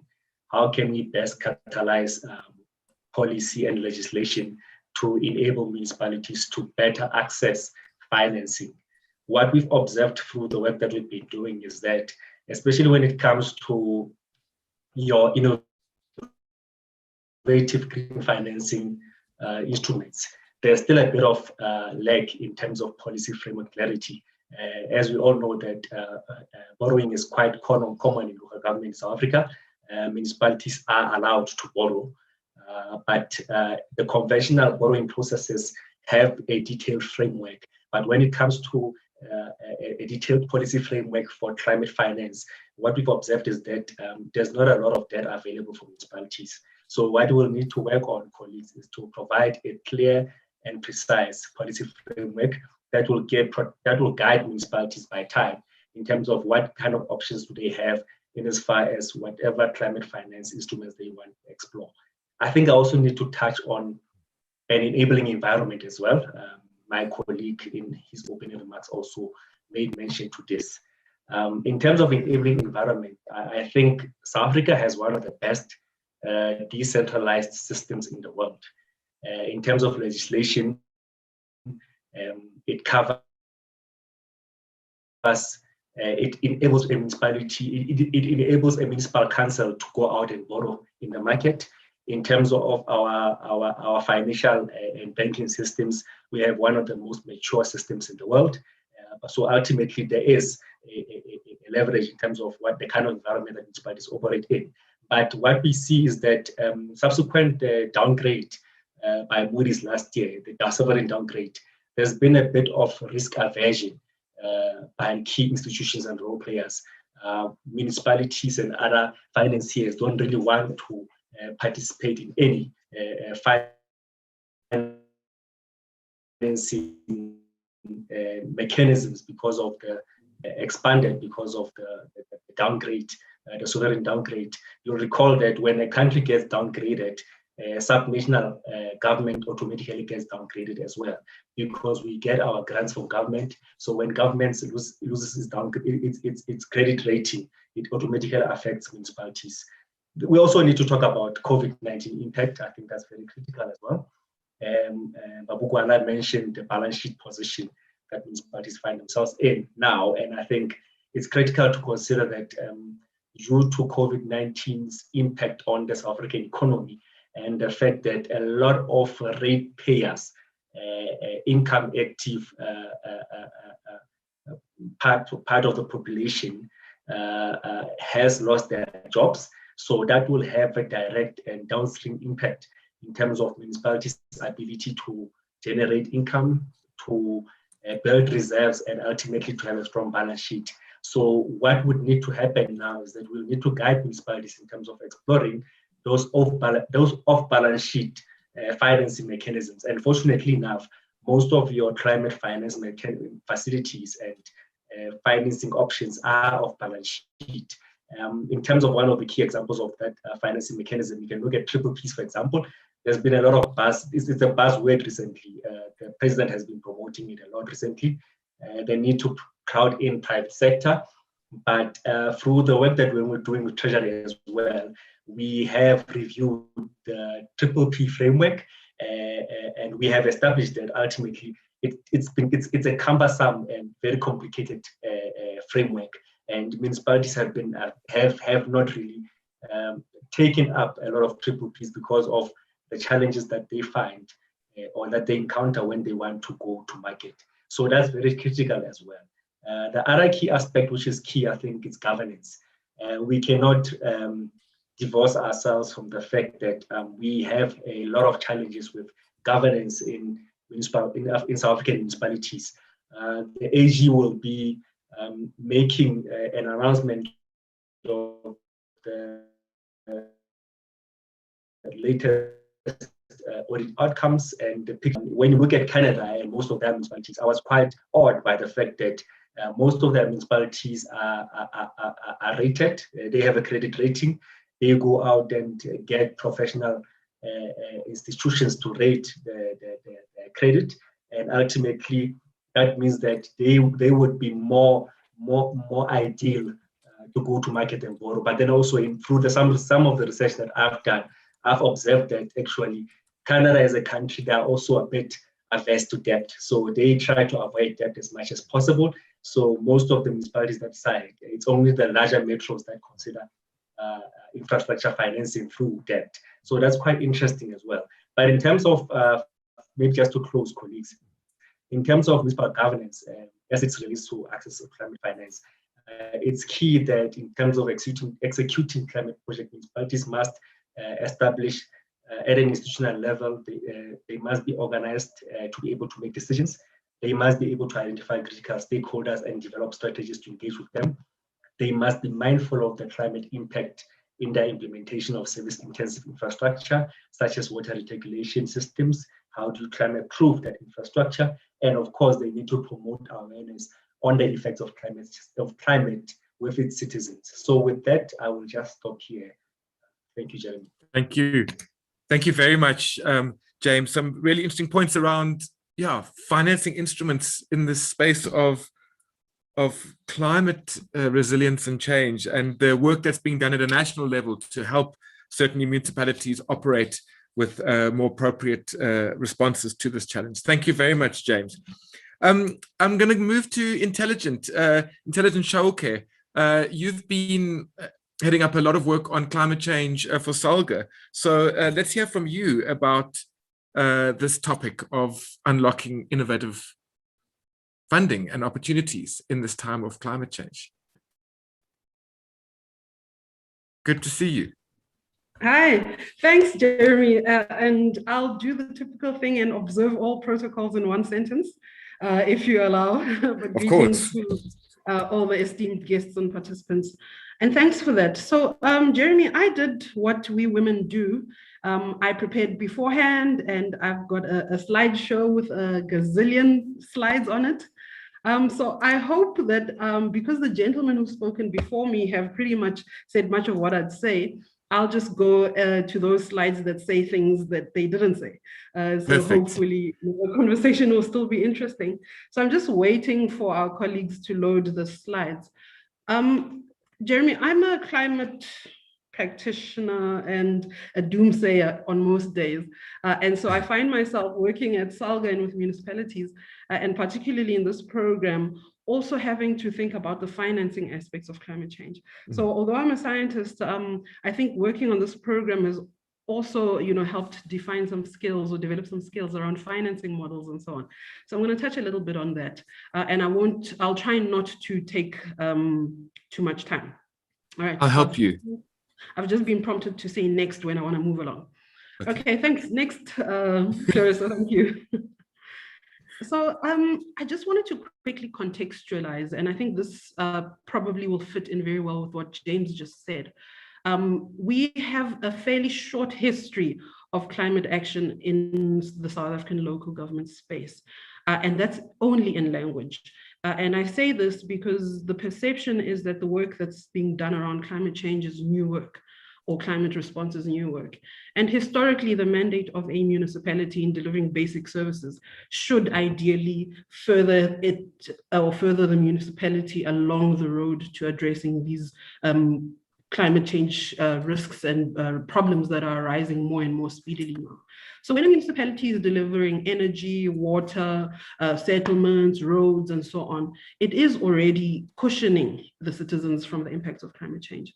What becomes the risk factor and the problem is when we're not discharging these mandates effectively enough and at pace, keeping up with those risks that are manifesting through extreme weather events and so on. And then we realize that we actually do have some gaps in the way we're executing our basic mandate. So it is my firm belief that climate finance, or the potential for financing climate action, actually sits within what is already municipal allocations.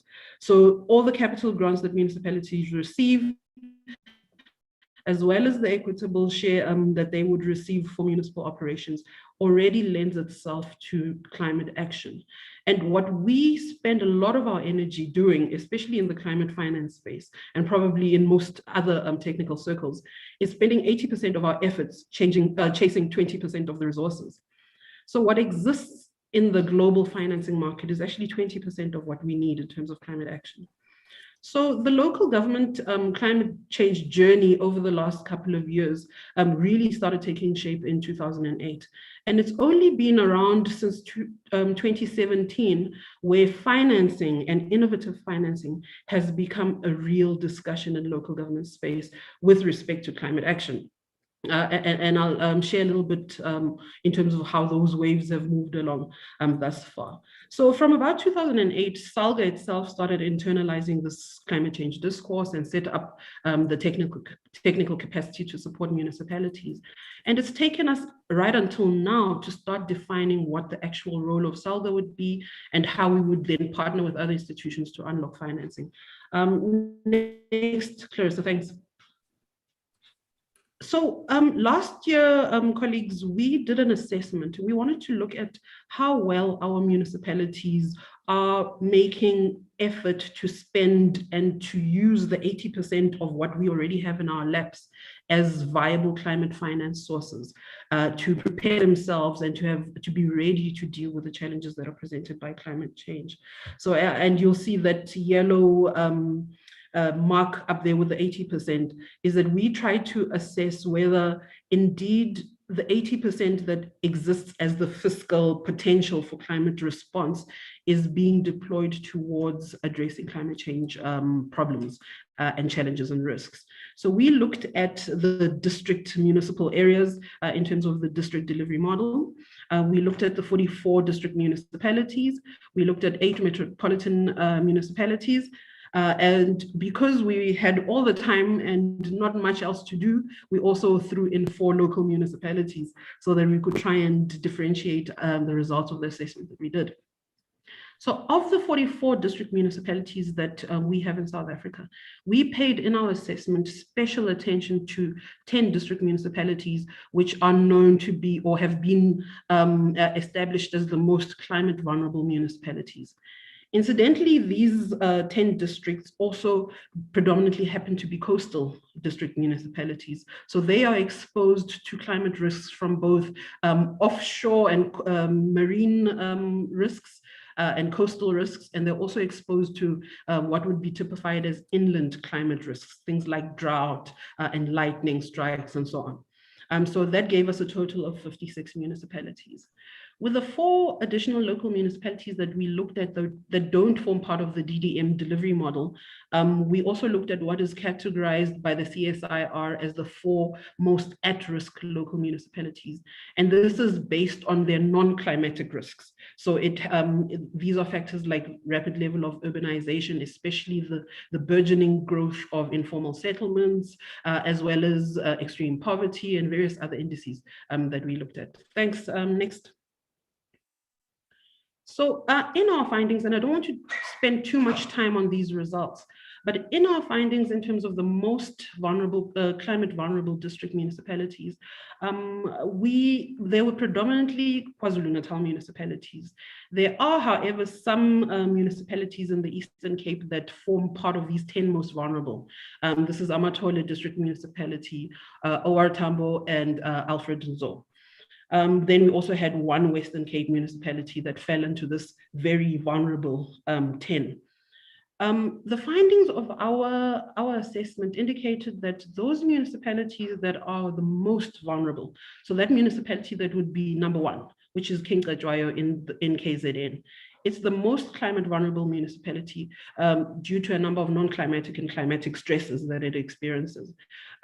It was the least prepared. It was one of the least prepared to deal with it because of things like infrastructure maintenance, extension of service to unserviced areas, and lack of general upkeep of the infrastructure and asset base.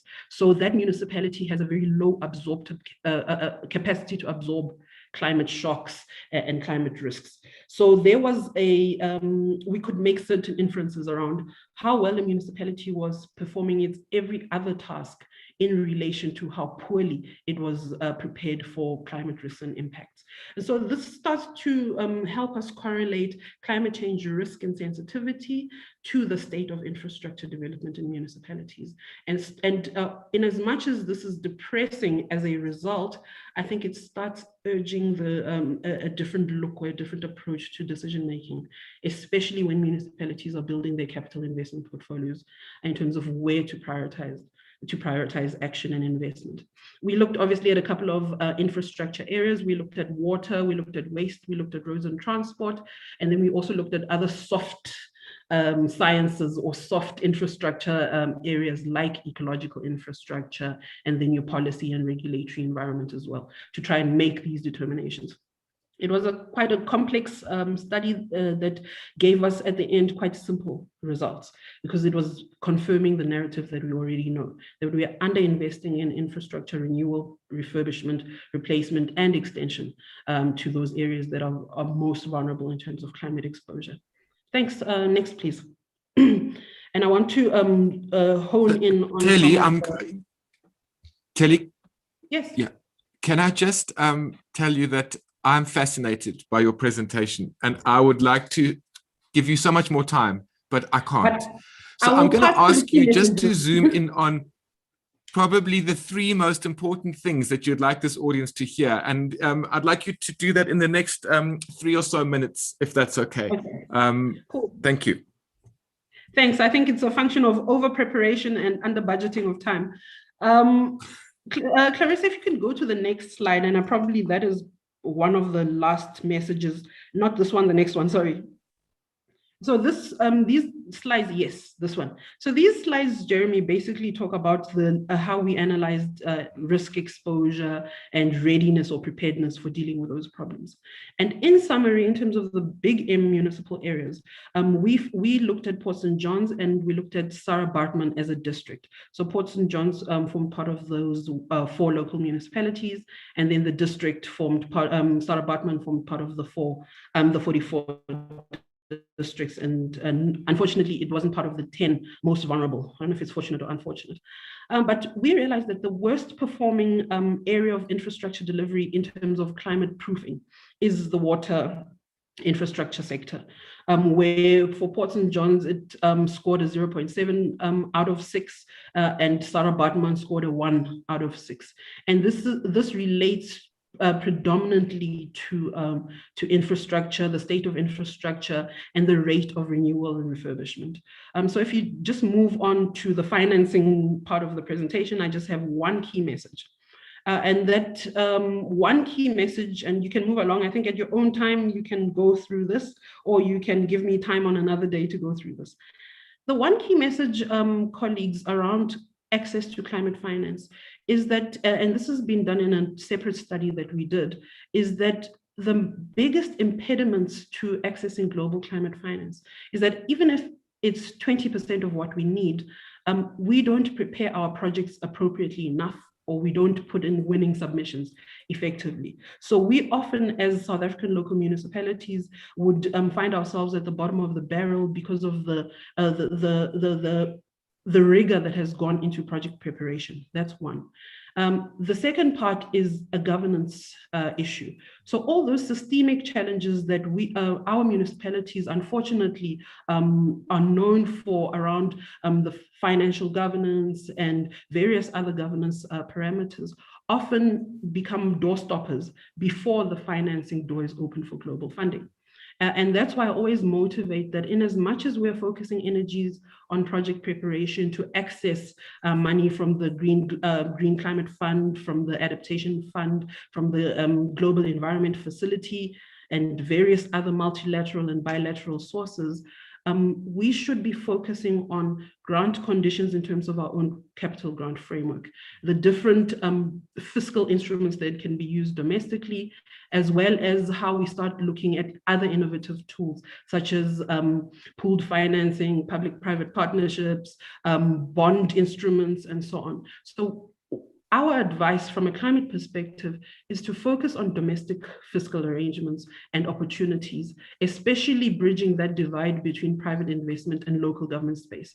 And to do that, you need to improve investor confidence and partner confidence by making sure that the governance aspect is well run. And so this then ties in with some of the work that James would be doing, as well as colleagues in our municipal audit support program would be doing around correcting those systemic challenges that keep the financing door closed for both domestic and global financing sources. So that is in summary of a very, very long presentation, and I guarantee you the rest of it is exciting and interesting, and I hope that colleagues will get a chance to look through the slides later on. Thanks, Jeremy. Thank you so much, Telly. I mean, I would hope Clarissa and team that we can get.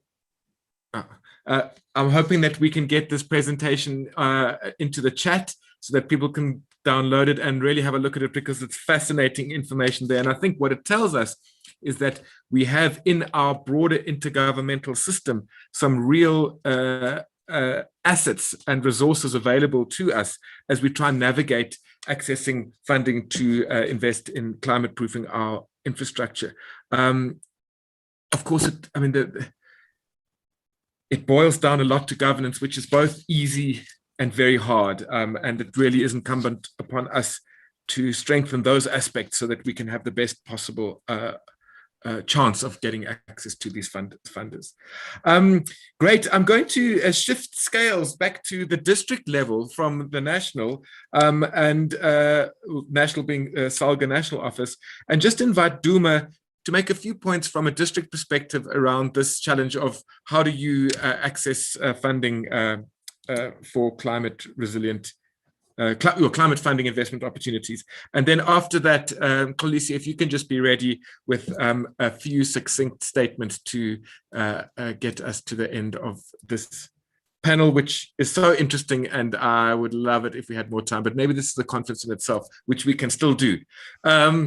Great, Duma, let's hear from you. Thank you very much, Jeremy, and the team.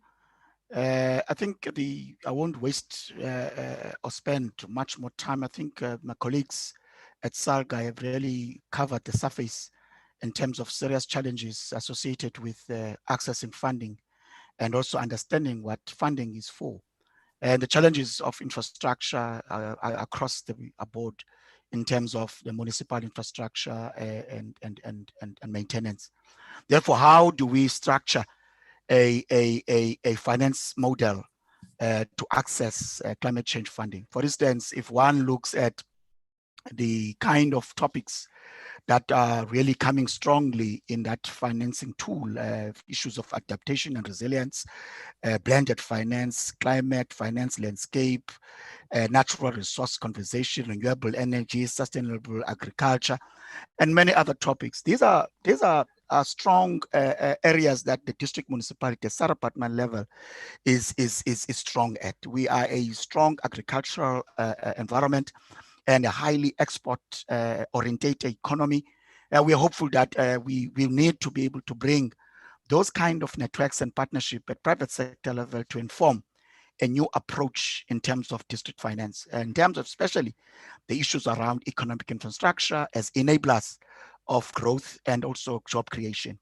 I think we were at the point. I think the three colleagues from SALGA must really interface strongly with municipalities so that we bring this debate again, and not debate as a form of discussing and leave it there, but really an opportunity, creating an opportunity for municipalities to consider this approach and this climate change modeling to partner with other private and also public sector, because we feel that we are not exploiting it much because we have, or we lack knowledge of and what it can offer in terms of challenging and also supporting our infrastructural needs. Currently, we have raised it as a line in terms of a climate change as a chapter in the district development model. As we all know, the country is involved in really rolling out models that are customized for district municipalities around the district development model. We are structuring a chapter specifically on climate change. Hopefully then the information that the guys from SALGA can really assist us to put a content on that specific chapter. It would have a great deal so that we also use the whole climate change funding to support financially the activities of the district development and even the catalytic projects that we have identified as a district municipality to ensure that funding and finance truly it's available, but accessing it is always a problem. As one of the colleagues from SALGA who started the session mentioned the issue about capacity, increased capacity to develop bankable proposals.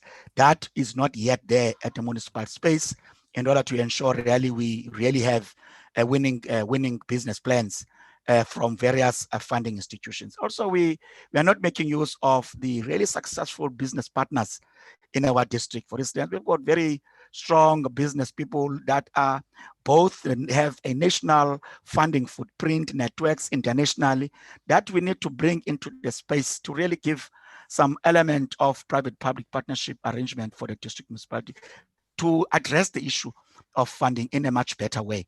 I think that will be my piece on the matter, because it's an issue that I feel strongly that it needs to have a strong preoccupation in the district space rather than municipal space, because at municipal space, the whole question around preoccupation on service delivery will always be at the center.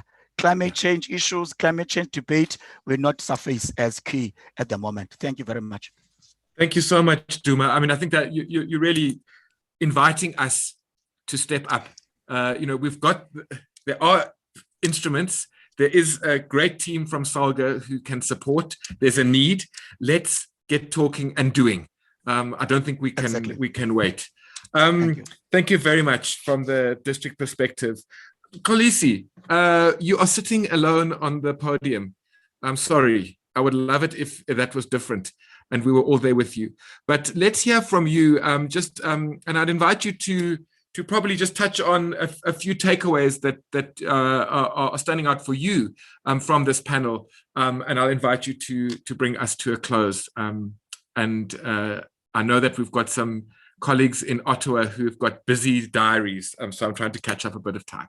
Thank you, Kolisi. Thank you so much, Jeremy. And let me observe all protocol. Maybe just as a preamble, to indicate the fact that even though there are so many divergent views around this topic of climate change, but I think now we've come to a point where there is irrefutable evidence regarding the impact thereof. But it is, of course, unfortunate that we live in an era of misinformation where facts are conveniently distorted to suit political and self-interest. I think that is really a big threat in terms of us fighting the scourge of climate change. Looking at the partnership itself, I would say one of the hallmarks really of this partnership in this domain of asset management, climate change, is that for us as LED practitioners, we have been really able to comprehend the intrinsic relationship between asset management and climate change. Because in the past, we tended really to separate the two, even though we did to some extent understand that there was a connection, but we did not have a full appreciation of where that, where those leakages are. And where those interdependencies exist. So through this partnership, really, it was able to shine a spotlight on that, and we were able to receive capacity in that regard. And also the fact that we can utilize assets to ignite economic growth. Now, this is a region that is endowed with many different assets, not least the natural assets. So we need to, it's important to understand what are our assets, what the value of those assets are, and also, how can those assets be harnessed for economic development purposes. And also to understand that economic development and environmental protection and asset management, all of those can coexist. It's not that when we advance the agenda for environmental protection that we are undermining maybe the agenda for economic development, so that all of those can coexist. And the issue of climate change, I think in the past, it was something that we did not think it was here on our shores. But we saw not so long ago when the city of Cape Town came to the brink of being the first city in the world to run out of water. So that really hit home, and we began to realize that this threat of climate change is real. And even at this point in time, this municipality that we are in is bedeviled by water scarcity. We're seeing this shortage of water, and I think going forward, there will be other threats. We just need to make sure that we can counter those through various mitigation measures. And lastly, the issue of finance, really, I think that for us should be used as a lever to disincentivize big corporations from engaging, in those projects which are harmful to the environment, and making sure that we can have instruments that would release funding rather to those endeavors that are more climate conscious. I think the finance is actually a lever that we can use. And one of the reports shows that the 60 largest commercial and investment banks have collectively financed over $3.8 trillion in the past 4 years, in carbon intensive initiatives, which really is a big threat to the environment. And just my parting shot, Jeremy, to the big team, really it has opened up many opportunities for us as Salga and for our municipalities. And one of those, not so long ago, as SALGA, we were invited to be part of the World Forum on LED. And also, since this partnership, we're getting a lot of exposure, a lot of opportunities to be on a global stage. And as SALGA, as a thought leader, of local in this space, through participating in those forums and also drawing from the experiences of others, it can certainly bode well in terms of us leading the conversation and also providing thought leadership to our municipalities. Thank you. Thank you so much, Nkolisi. And please join me in applauding our panel members for a really interesting discussion on how do we unlock and get access to innovative climate funding opportunities that are out there. And the interesting thing is just how important this partnership capability is, how to partner with others so that you can get access to that. And that has been the heart of the Big M experience, is partnering across very diverse contexts, but finding common ground for our unique context that we navigate. So please join me in applauding our panel members. Thank you so much. I'm going to invite us to move straight into our next panel. One of the challenges with working online across time zones is that people's diaries are not flexible like they would be if we're all in the same time zone. So I know that there's some particular time challenges for some of our Ottawa colleagues. So I'm going to start our panel, this panel we're moving into now, which is looking at some of the project highlights and experiences, tools that were used, challenges that were faced, lessons that were learnt from our two twinned municipalities, those being the City of Ottawa and Ndlambe Local Municipality. And I'm going to get us started off with the leader of the project from the Ottawa side, which is Ms. Charmaine Forgy. I hope I'm not messing up your surname, ma'am, but I'm going to take the liberty of calling you Ms. Charmaine. We'll hear from you first. Just a high-level review from your perspective of what this partnership meant for you in terms of lessons learned and highlights.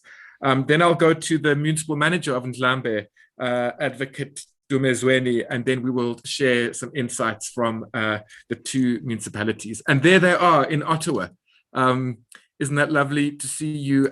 You're so welcome. Let's hear from you, Charmaine, to get us started. How was this project and experience for you working with Ndlambe on these climate resilience challenges? Thank you so much, Jeremy. And I'm not sure if it's morning for us, but good day to everyone. It's nice to see everyone's names for this virtual session. So thank you so much for inviting us. I know it's been challenging times over the past 15 months with COVID, but I do feel that the project has continued to be successful. And so what I have learned, and in the room I have with me are my colleagues who are part of our project, a small part, there's more people, but these are the ones that are in attendance today. Go ahead. Good day, everyone. Andy Reside, Strategic Support Coordinator with the City of Ottawa, and I was the original project manager on the project here. And Mike Ostrom, Program and Project Management Officer on the team as well. I got brought in around 2018 and I've been really excited on this project. Yes. So thank you. So what does it mean to us? Well, first, from a building capacity point of view, not only has it been able to build capacity within Ndlambe, but also within the City of Ottawa. We've been able to learn many different things in regards to climate change, the vulnerable populations, stakeholder relations, and also that even though we're across the ocean, we have the similar challenges. So as you know, with the climate change, we had an emergency. Climate change was started in August of 2019. We announced it in the City of Ottawa. And so the timing was, unfortunately we had to announce that, but the timing was very good because when we were with our partners in Ndlambe, they have the same struggles that we have. So it's interesting to see that we're a big city of 1 million people, and our Ndlambe is smaller, much smaller, but the challenges are the same across the ocean. So we've learned many different things from each other, and what my biggest takeaway is the friendships, the partnerships that will continue way past when this project is completed. We've built the relationships. We'll continue to provide tools, understanding, and learning from each other. So I think what the biggest takeaway is the building capacity. The building capacity that we were able to work with Selga and have those relationships work with our partners and FCM and build those relationships, and the sharing of knowledge that we've been able to operationalize within the city of Ottawa. And also we've been able to do what we do in the city of Ottawa and how Ndlambe can use and adapt. And I think what we did a really good job is, since we are a much bigger city, is how can we adapt the different tools and techniques that we use in the city of Ottawa, and how can they be adapted to Ndlambe? Like mentioning, just because it's the same, we have the same challenges, just different levels of, like, maybe the way we track from a climate change in our asset management. We have very sophisticated tools. So what we did is we brought in some of our partners throughout the national capital to help us with tools that they had, and we've introduced those tools to Ndlambe. So I guess my biggest takeaway is we live on the same earth, and so climate change affects all of us, and the importance of it is when we're dealing with our assets, and it's something that we can't, not take into account today because it's affecting us today. And so that's my biggest takeaway. And also what I would say too is the resilience of my Ndlambe partners. They're resilient, they're hardworking, and they do the best that they can in the situations. And so I'll speak on behalf of my team. I'm humbled by being able to have this experience and be able to lead it. So thank you. Fantastic. Thank you so much, Charmaine. I love what you said around we live on the same earth. Sometimes we forget that. But certainly COVID reminds us that we are so connected. And if we ever wondered whether we lived on the same earth and whether these boundaries that are drawn on maps which separate us, they seem to become less important, and these kind of relations become more important. Charmaine, I know that you have a very busy diary, so at some stage you might need to step out. But I'm going to bring in your colleagues in a moment, but I just want to go back to Ndlambe and get a perspective from Advocate Dumezweni, the municipal manager there. At a high level, what are you taking away from this partnership? What have been some of the highlights? Charmaine was talking about some of the tools that have been adapted. I'd be really interested to hear, how do you land some of Ottawa's practice in Ndlambe, different scales, I suppose, of urban environments too. So Advocate Dumezweni, let's hear your opening reflections. Okay, thank you very much. Thank you very much, Program Director. And, Advocate, I'm just going to ask the tech team to help you with the sound. It's a little bit soft. Thank you very much. Thank you very much, Program Director. And good afternoon to South Africans and good morning to Canadians. Indeed, this was a very long journey and a very difficult one. The project started in 2017, and we once went to Canada with my team. Indeed, it was very difficult for my team because unfortunately we arrived, it was in winter. And unfortunately the winter in Canada is so notorious, comparatively speaking, to South Africa. We thought Makanda was cold. Sorry. It was very cold.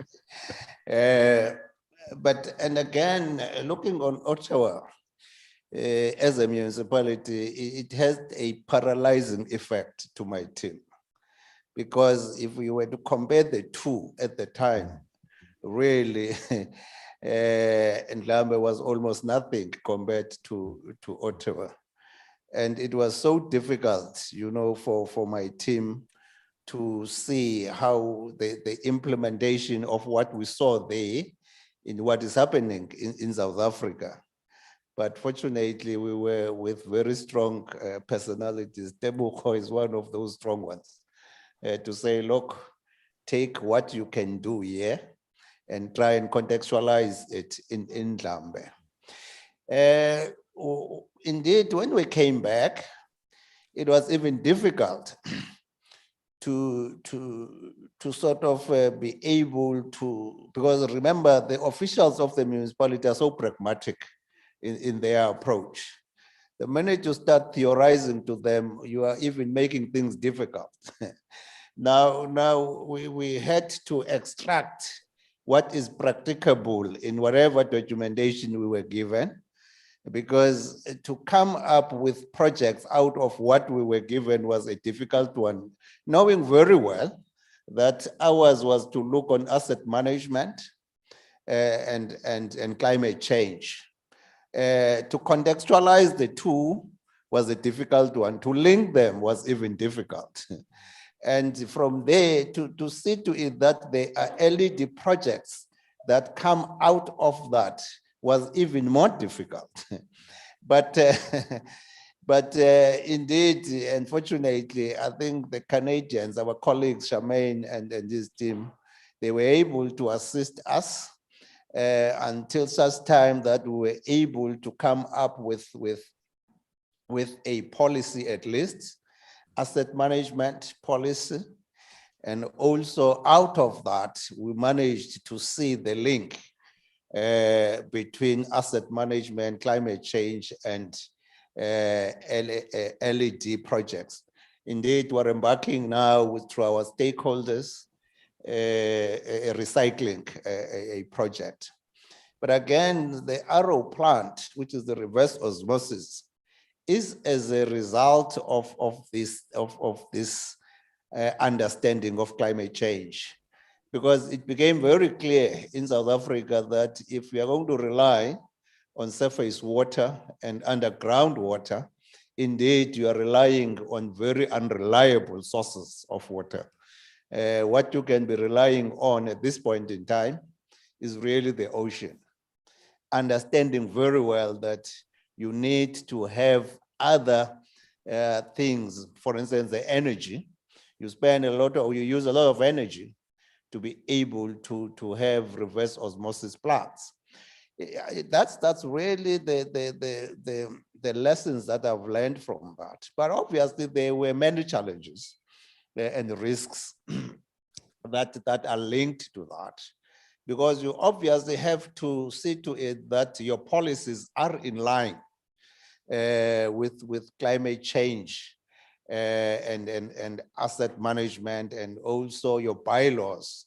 Remember, our bylaws sometimes were just a matter of compliance. But now once you put those things like the climate change and stuff like that, you obviously have to align your policies, your bylaws accordingly. And you still, I think the legislations in South Africa are still lacking this link, because you can imagine the supply chain management regulations. They talk less of climate change, you know, when it comes to awarding or points scoring for service providers. Now, service providers are going willy-nilly without sometimes coming up with products that are aligned to climate change and stuff like that. There's still a lot to be done in South Africa when it comes to aligning our laws or legislations with climate change compliance. Indeed, basically I can go to town with all these challenges and risks that are relating to this matter, let alone the fact that our 5-year term as directors who started this thing is now coming to an end. The councillors who were there when we were doing this, their term is coming to an end. Those are the risks that are involved in this whole thing, because we really do not know whether our successors would be able to do this religiously going forward. Thank you very much. Thank you, Advocate. I appreciate the acknowledgement of the difference in the contexts of Ottawa and Ndlambe. And I share, I think if I were to have joined the team from Ndlambe, having a shock of the winter, because we think we know what cold is, but I think you guys know what cold is. And also the shock of the kind of built environment that is Ottawa compared to the smaller towns which constitute Ndlambe. So I'm going to come to the officials from Ndlambe, and let me welcome you all, Ms. Nombolelo Boyson, Ms. Tabisa Kutalele, and Mr. Fani Fouché, and also Tabisa's from Salga, but also Mr. Sipo Babane. But let me go to Andy and Andy Reside and Michael Ostrom. You, I know, in Canada excel at having these wonderful written up tools, techniques. I was fortunate enough once to come on a study tour myself to Canada and was absolutely blown away by the sophistication of these tools. You seem to have a tool for everything, and it's so beautifully presented. So you go to South Africa ready with your toolkit to share it. I'm interested to know from the two of you, what were some of the main things that seemed to work in South Africa? And secondly, what did you learn from the partnership? And let's start with you, Andy, and then I'll come to Mike, and then to the officials from Ndlambe. I'm going to ask you similar questions, so you can start preparing some responses to that. Andy. Thank you very much. Yes, Ottawa, we like our tools, we like our Excel sheets a lot, and we like our templates. So what we found that worked well when we went to Ndlambe to present this material to them was really explaining the story behind the tool and why we use it here in Ottawa. And for us, the tools usually are a reporting feature and a planning feature. And as we heard before from Telly, pre-planning really is most of project management. So when we presented that to Ndlambe, they ate it up. It was something that wasn't used in their day-to-day before. And when they saw the benefits of having these tools, they jumped on it. And really it was a coaching thing from us. We showed them the tools, we gave them the instructions, but really it was the back and forth from this side to that side to show them why we were using the tools. One of these tools, our project status report, was integral in reporting from both sides of the ocean up to our own management and to our political side of the occurrences of the updates of the project, and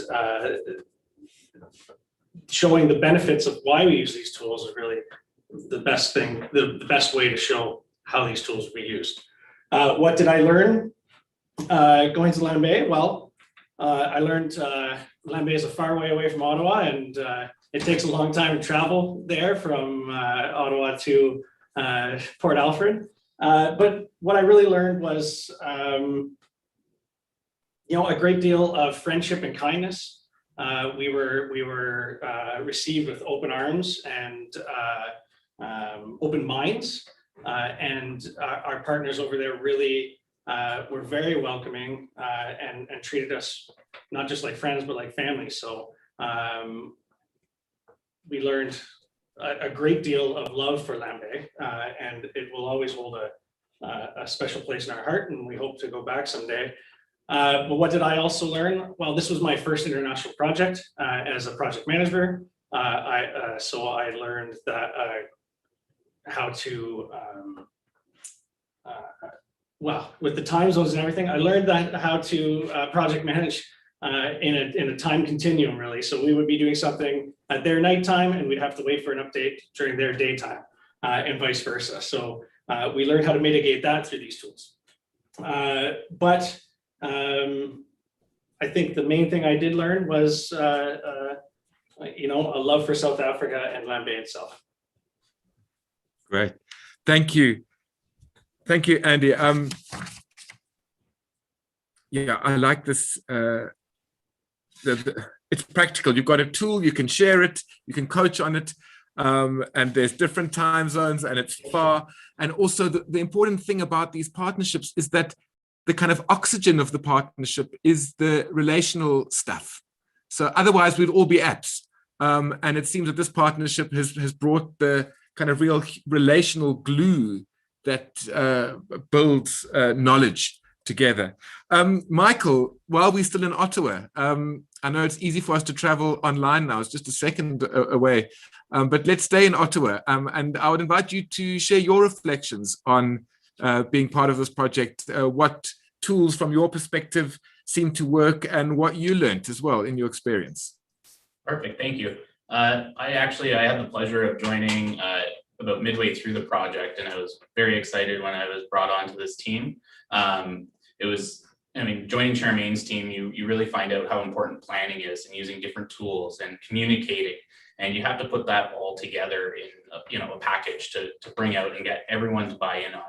And the importance of having like a work plan and timelines and having it written down so that you can go back and review it and see where you're going, and seeing the full story is something that's really important. And I know that was something we worked hard on together as a full project team, where it was, where are we now? Where are we going? What are we trying to do? Not just immediately what's in front of us. And I think it really helps with, having the communications to everyone. So everyone sort of bought in on the project, not just certain people. Having the full story out there is what was super important. What I learned from this project was definitely how receptive. When I first joined the team, I was the new guy, and then I was immediately welcomed with open arms, and everyone was just so receptive. When we have workshops or different sessions, everyone was paying attention and listening and actually participating, which was really nice to see. So it was a very receptive team, very receptive workshops, and it was just such an honor to be a part of it. Thank you, Michael. Let's bring in some South African voices now as well. And Charmaine, please feel free. We understand you are being called to another meeting, so if we don't see you on our screen again, we won't take it personally. Thank you very much. And of course, I know that you'll always want to come back to Ndlambe, and we'll see you again soon after these waves. Let's go to South Africa, to our panel. And as we go there, let me say how nice it is to see you all. Let me also say, for us who've been doing some of the virtual facilitation, it's the clearest it's been so far. So to be able to see your faces is wonderful.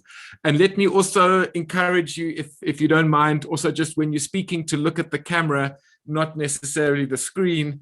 I know that it's so counterintuitive. One wants to look at where one's talking, but this is like being on TV. This is our own morning live experience. I'm thinking of you as you're talking, advocate, about the cold of Ottawa. And just so the Canadians, I don't know if you told them, but in South Africa, we get so cold that we don't use heaters, we wear them. That's how we need to keep warm. So I'm sure it was quite an experience. But let me invite, if I can just ask us to go, starting with the gentleman on your right in the blue, with the black jacket. We can start with you. You can just introduce yourself and share with us your main highlights of this experience, what you've learned, and any tool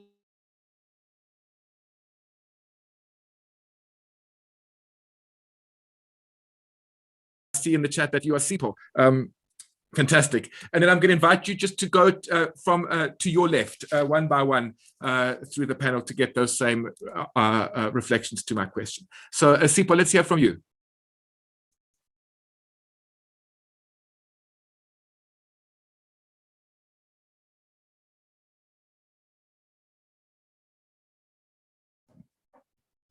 Thank you. To introduce myself, my name is Sipo Papama. I'm the Deputy Director from Ndlambe Municipality. Just to make highlights on what I've learned from this program. From this program, I've managed to understand more in terms of the asset management, project management, and also the climate change.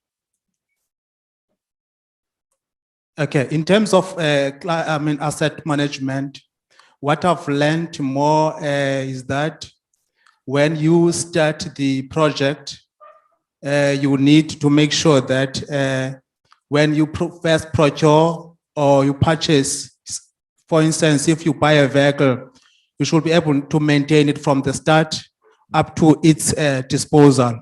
So meaning that you need to have measures in place on how to manage that asset.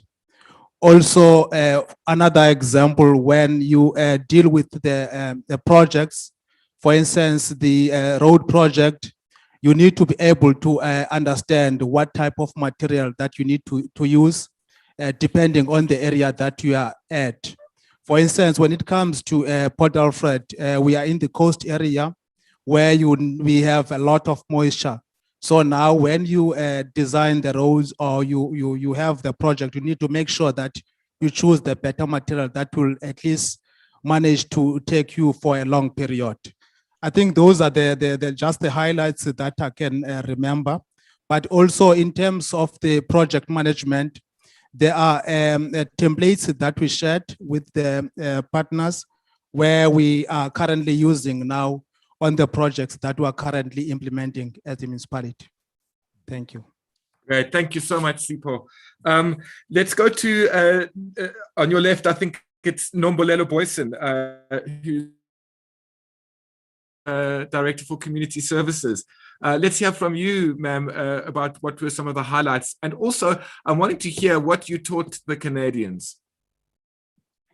I'm going to use this. Does it work? I think we might have an audio. Can you just can we just support with the audio, please? Okay. Thank you, Jeremy.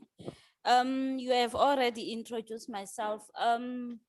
The highlights for us as a municipality and the Ottawa city is that as a municipality in Ndlambe, council has adopted asset management policy.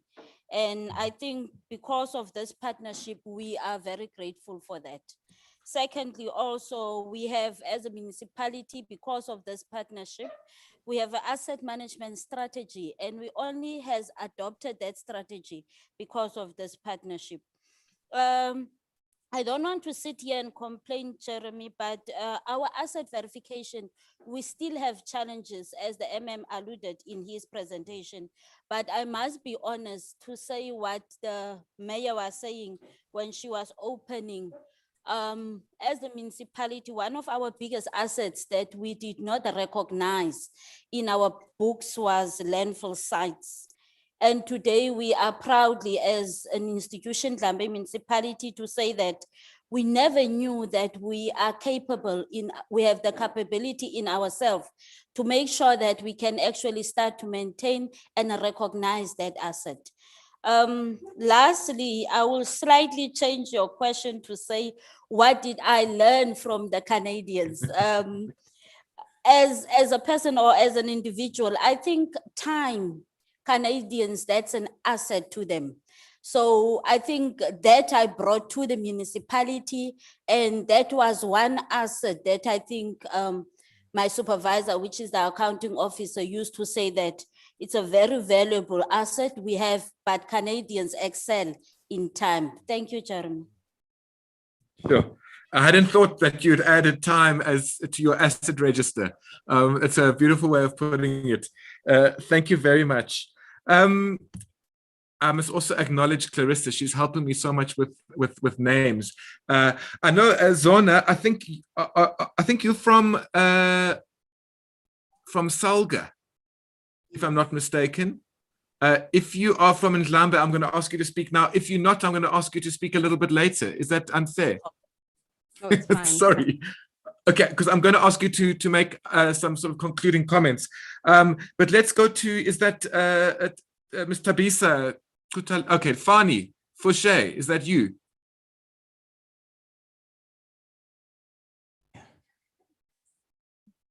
If you hit it, it works. That's good. Yeah, Jeremy, thanks very much for the opportunity. Yeah, I'm Fani Fouché. I'm the Deputy Director, Community Protection Services, and indirectly, when it comes to asset management, not so much involved, but it's all linked to the climate change part, which is part of our portfolio under the Directorate Community Protection Services. I just want to say what you're asking, what I've learned from the Canadians. Time management is one of the most important things that we picked up. When I was luckily fortunate enough to go with the municipal manager to Ottawa with the first mission, other than the cold, the issue of punctuality and making sure that we're on time, we get to do what we get to do and we learn. But what I learned the most from the Canadians is their passion for their work and how they care about what they're doing and how committed they are, and it's something that we're trying to install, not just in myself, but also into our staff, that they realize whether it's an asset or whether it's whatever it is within the municipality and in the area, that that's extremely important, is that you need to love what you're doing. Once you love something, you will respect it. And if you respect something, you'll care about it and you want to protect it at all costs. And that's what came up quite strong from the Canadians, and I've taken it right through from 2018 till now. But all the different programs and things that we've learned along the way, I come from an environmental background. That's my passion, and all the technical stuff, the stuff that Andy taught us on tools, asset management, issue of capacity building, and how to communications and strategies and all of that has really helped a lot towards putting it all into perspective at the end of the day. So just from my side, now I learned a lot, and we can hopefully we'll still continue to learn. And like Andy has said, and Charmaine, we one big family, Ottawa and Ndlambe, and we will definitely continue to learn from each other and share ideas and get advice from each other. Thank you. Thank you very much, Fani. Let's get the perspectives from, is it Ms. Thabisa Kutalele? And thank you for using the sanitizer. We are, as the mayor has reminded us, we are just in this terrible third wave. Thank you, ma'am. Thank you very much, Jeremy. Thabisa Kutalele from Salga Advisor Municipal Finance. A journey with asset management. It was a journey with key milestones. I have joined the team. It was in 2018. I can still recall there was a mission, Ottawa, it was here at Ndlambe. They took us through with the communication plan on asset management. After that, Ndlambe presented their asset management strategy. There were key milestones that I can still recall. It was the acquisition and operations and maintenance of an asset. What stood the most in me on that asset management strategy? They emphasize the credibility of an asset management plan. They said there are 4 things that are important in the asset management plan. It must be complete, consistent, concise, credible. The message must be clear at all times. The risk of the assets must be outlined on the asset management plan. And they emphasized most of the things that they emphasize. It's a clear communication that the document must be treated as a living document. The document must be reviewed. What I'm looking forward to is the day that the documents get presented on the council with the executive summary stipulating the strategic assets of Ndlambe with the value of it. We're coming on the background of in the asset register. They took us there, they introduced us to the plan. That was the benefits for me of the partnership. Thank you very much.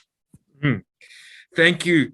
Thabisa, I love what you say about the document should be alive, a living document. Often we hear about a strategy and we've adopted the strategy and then suddenly we think everything's going to be okay. and nothing is. It's the extent to which this thing lives and is implemented. So thank you so much for that. Let me now just offer a chance for Ms. Zona Koki, if I'm saying it correctly, just to say a few reflections from your perspective as well. And then I'm going to go back to Canada, because I want to hear from our Canadian colleagues what didn't work and what lessons can we learn from that. So let's hear from you, Zona. Okay, thanks, Jeremy. On my side, what I will say is that the key components that as a province we'd say that were highlighted was the fact, as well as it's one of our roles as SALGA, but it gave us more insight on a strengthening of stakeholder management and also on collaboration, and also on the integration of projects or programs in this instance. And I would say that this partnership, it came at a very correct time as a province or as a country as well, where later or 2 years down the line, I'm not sure, the president, it launched the district development model. It's the model that it's there to as a collaborative plan where all spheres of government need to come together and produce one plan. So it was easy for us as SALGA, because within this program we're already doing that. We have strengthened the relations with the districts to support the municipality. You've heard that Sarah Batman was here. We had strengthened the relationships with COGTA, with MISA, and also we advocated through the various strategic programs, your oceans economy. So we're able to collaborate all the work within the program. So because the model has just been launched, it has not been really implemented, but through the program, it was easy for us. And it will be easy for SALGA as well to adopt the tools that we've worked through the partnership. And as well, again, through the journey of the program as well, the whole country was hit by the pandemic. And again, as SALGA, it has been because the pandemic, it forces again the municipality, if I can put it in the context of the local government, to say that now it was identified that the water is one of the resources. I think the pandemic, it forces that the importance of water as a resource, it needs to be, it highlighted that. And other alternatives need to be looked at. And as the country as well, in the Eastern Cape, we've got various municipalities that are affected by the drought, and also Ndlambe is one of those municipalities. So I think they've touched on that they opted in looking at various ways of trying to look on providing water, because we've got drought. And hence the Arrow plant was now fast-tracked and implemented. But then through strengthening of a collaboration, SALGA is in the process now with working with other stakeholders to say that there's a need to leave something that would be sustainable to municipalities that were on the Big M program. And that we are saying that we need to check other sources, being it looking at boreholes and whatever. So we are saying that let's look at something that would leave as a legacy for this program, trying to address what the pandemic has left. So we are looking at drilling some boreholes within the municipalities, and that the process is still unfolding. And again, this has also forced municipalities in the sense of we see that climate change is still a new thing. I think all the speakers has alluded in that we are still new. And now, as a province, we have the tendency of saying, if it's saying climate change, we sometimes attach it to a certain person or to a certain unit or department. But through this a partnership, now we're able to see that, no, when we are saying climate change, we need to bring in more partners within the municipality. Let infrastructure be part of this. Let LED be part of this. This must not be seen as an environment issue. So this was one of the key tools and points that were addressed by the partnership when it comes to climate change.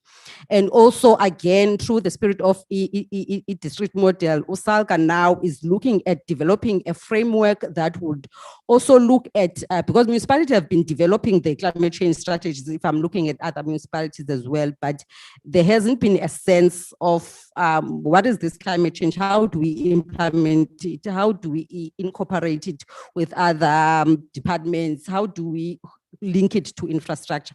So now at SALGA, through the partnership as well, we are looking into saying that let's develop a framework that would review these plans. We're saying that the framework would look at the plans of the IDP of the municipality to say that through the projects that you are listed, how are you going to respond to climate change if you are looking at that? So that partnership as well has also opened our minds as well, if we're looking at that. And this can be your last one. If,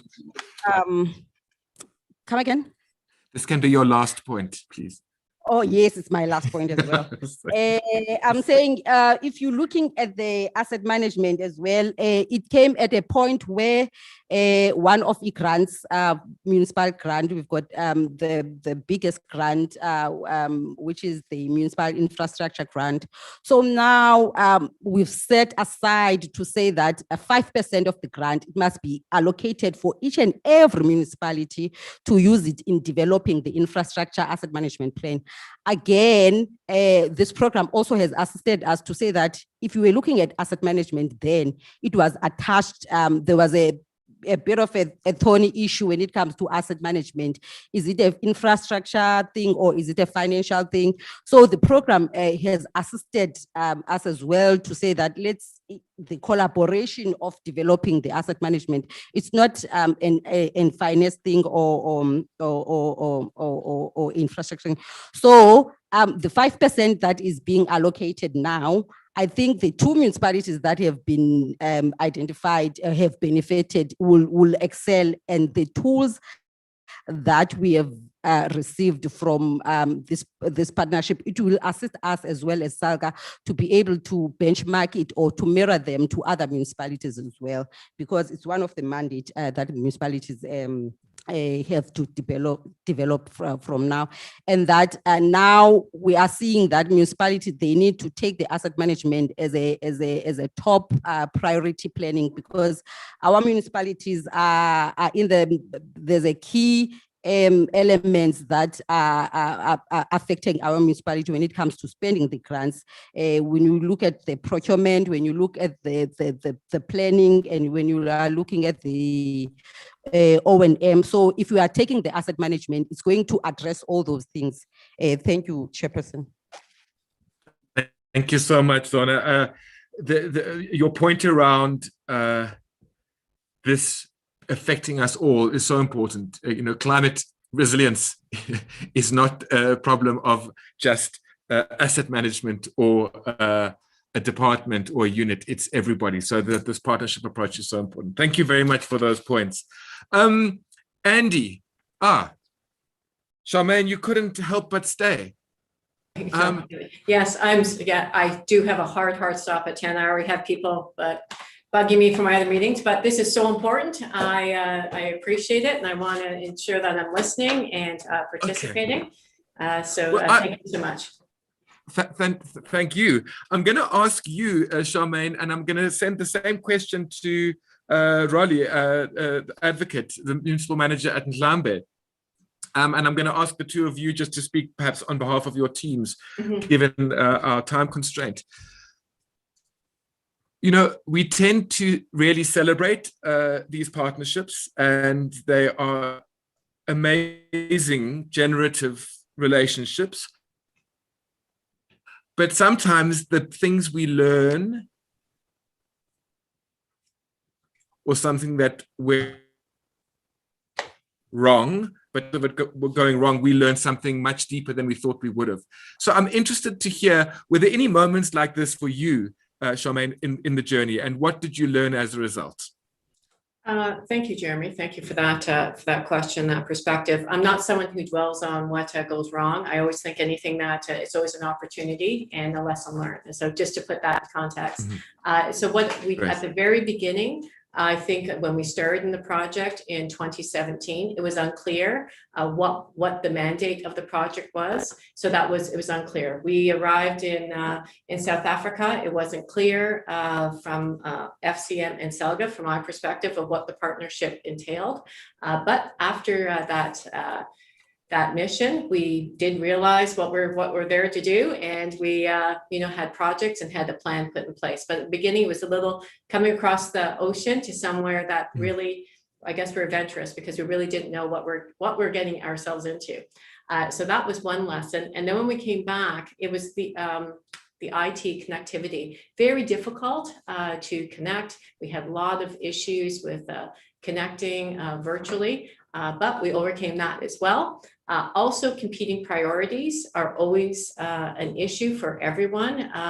From a City of Ottawa perspective, we had tornadoes, we had floods, we had many different things. We're a small team, so we had to put our resources there, but we continued, and Ndlambe, it's the same idea, a lot of different challenges that just happen with our nature of work. So that was one of the biggest challenges. Also staff turnover. And then when staff turnover, it's that ensuring that they're up to speed and getting people's time. But overall, like I said, I don't really remember bad things. I always remember those as a lessons learned. One thing we do after each project or each initiative is a debrief of what could work and what didn't, and how we improve. And so, like I said, for me, it's very difficult to reflect back. I think now for connectivity, we could connect well through Zoom, so that really helped. Obviously, COVID put a huge wrench into our plans. We had planned to go back to South Africa and for them to come to see us. So that put a huge wrench in a lot of our plans. So we did have to adapt, and we did have to ensure that we were looking at what could we actually accomplish, knowing that we're both in a pandemic and that we're doing the best that we can.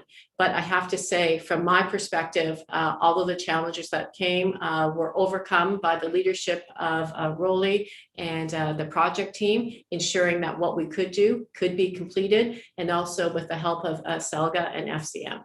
So that's probably not what I was supposed to say, but that's how I view it, and that's my perspective. And so I'll see what my partner from South Africa.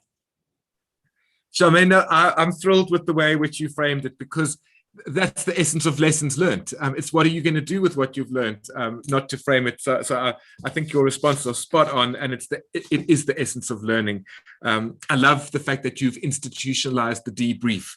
Like, what can we learn from that? And then if it wasn't clear when you started, why not get clear, which is sound like what you did. Like, let's just get on with it. So thank you so much for those points.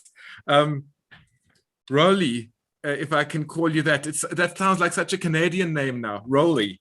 What are your,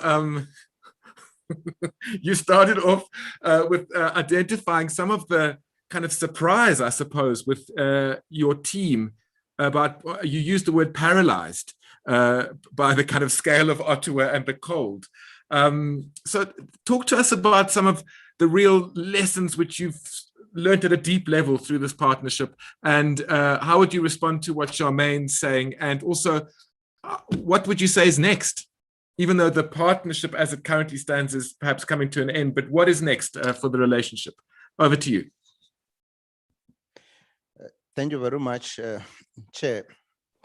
I think what is now a challenge is the implementation of the asset management plan. Because really, it's one thing to have it, but it's another thing to implement it. As I've said, it has to be aligned to our bylaws and other policies because it cannot be a standalone policy. We obviously have to align the bylaws, we have to align other policies of the various departments. And indeed, look, this reverse osmosis plant, I must say, it's quite a complex technology. We obviously, in implementing this asset management policy or plan, we obviously have to know exactly the depreciation rate of that plant. Because if we do not do that, it has a tendency of collapsing the whole setup in the municipality. Now, I think basically my officials have learned that asset management, in particular for such projects or assets, is very critical. And I think the lesson learned from the interaction with the Canadians is going to assist them to be successful in this regard. I'm mentioning it because it's one of the flagship in the province, if not South Africa. Because really, the reverse osmosis started in Ndlambe in South Africa, not in Cape Town, as it is always said. Basically, if I can be I can have a short and a straightforward point to your question. That's basically what I would say. Thank you very much. Thank you very much, Advocate. And let us say a big thank you to this panel in Canada, to Charmaine, Andy, and Michael. Thank you so much for joining us. Thank you for the reflections. Look forward to seeing you this side when we can do that. In whatever season you come in the other season, because it's even better. And to Ndlambe, to Nombolelo, Tabisa, Sipo, Fani, and Advocate Roli, and Zona from Salga, thank you so much for your reflections. We're going to now move to a tea break. We will be back in our seats. You know, I'm going to invite Nombolelo to be my partner on this. You said you learned about the asset of time, which now is part of your asset register. So can you, by the powers vested in you, ensure that every person in Ndlambe who's meant to be part of this workshop is back in their seats no later than 15 minutes past 4? I'm tempted to say 10 past, but that's what I would normally say, but quarter past is the absolute requirement. And Advocate, please, can you add that to her performance agreement to make sure we're back here at quarter past, no later. We'll start then with our next panel where we're having some of the beneficiaries, and then we'll go into the model of Big M. Please enjoy your tea and see you back here no later than quarter past 4. Thank you very much. Please let's applaud our panels.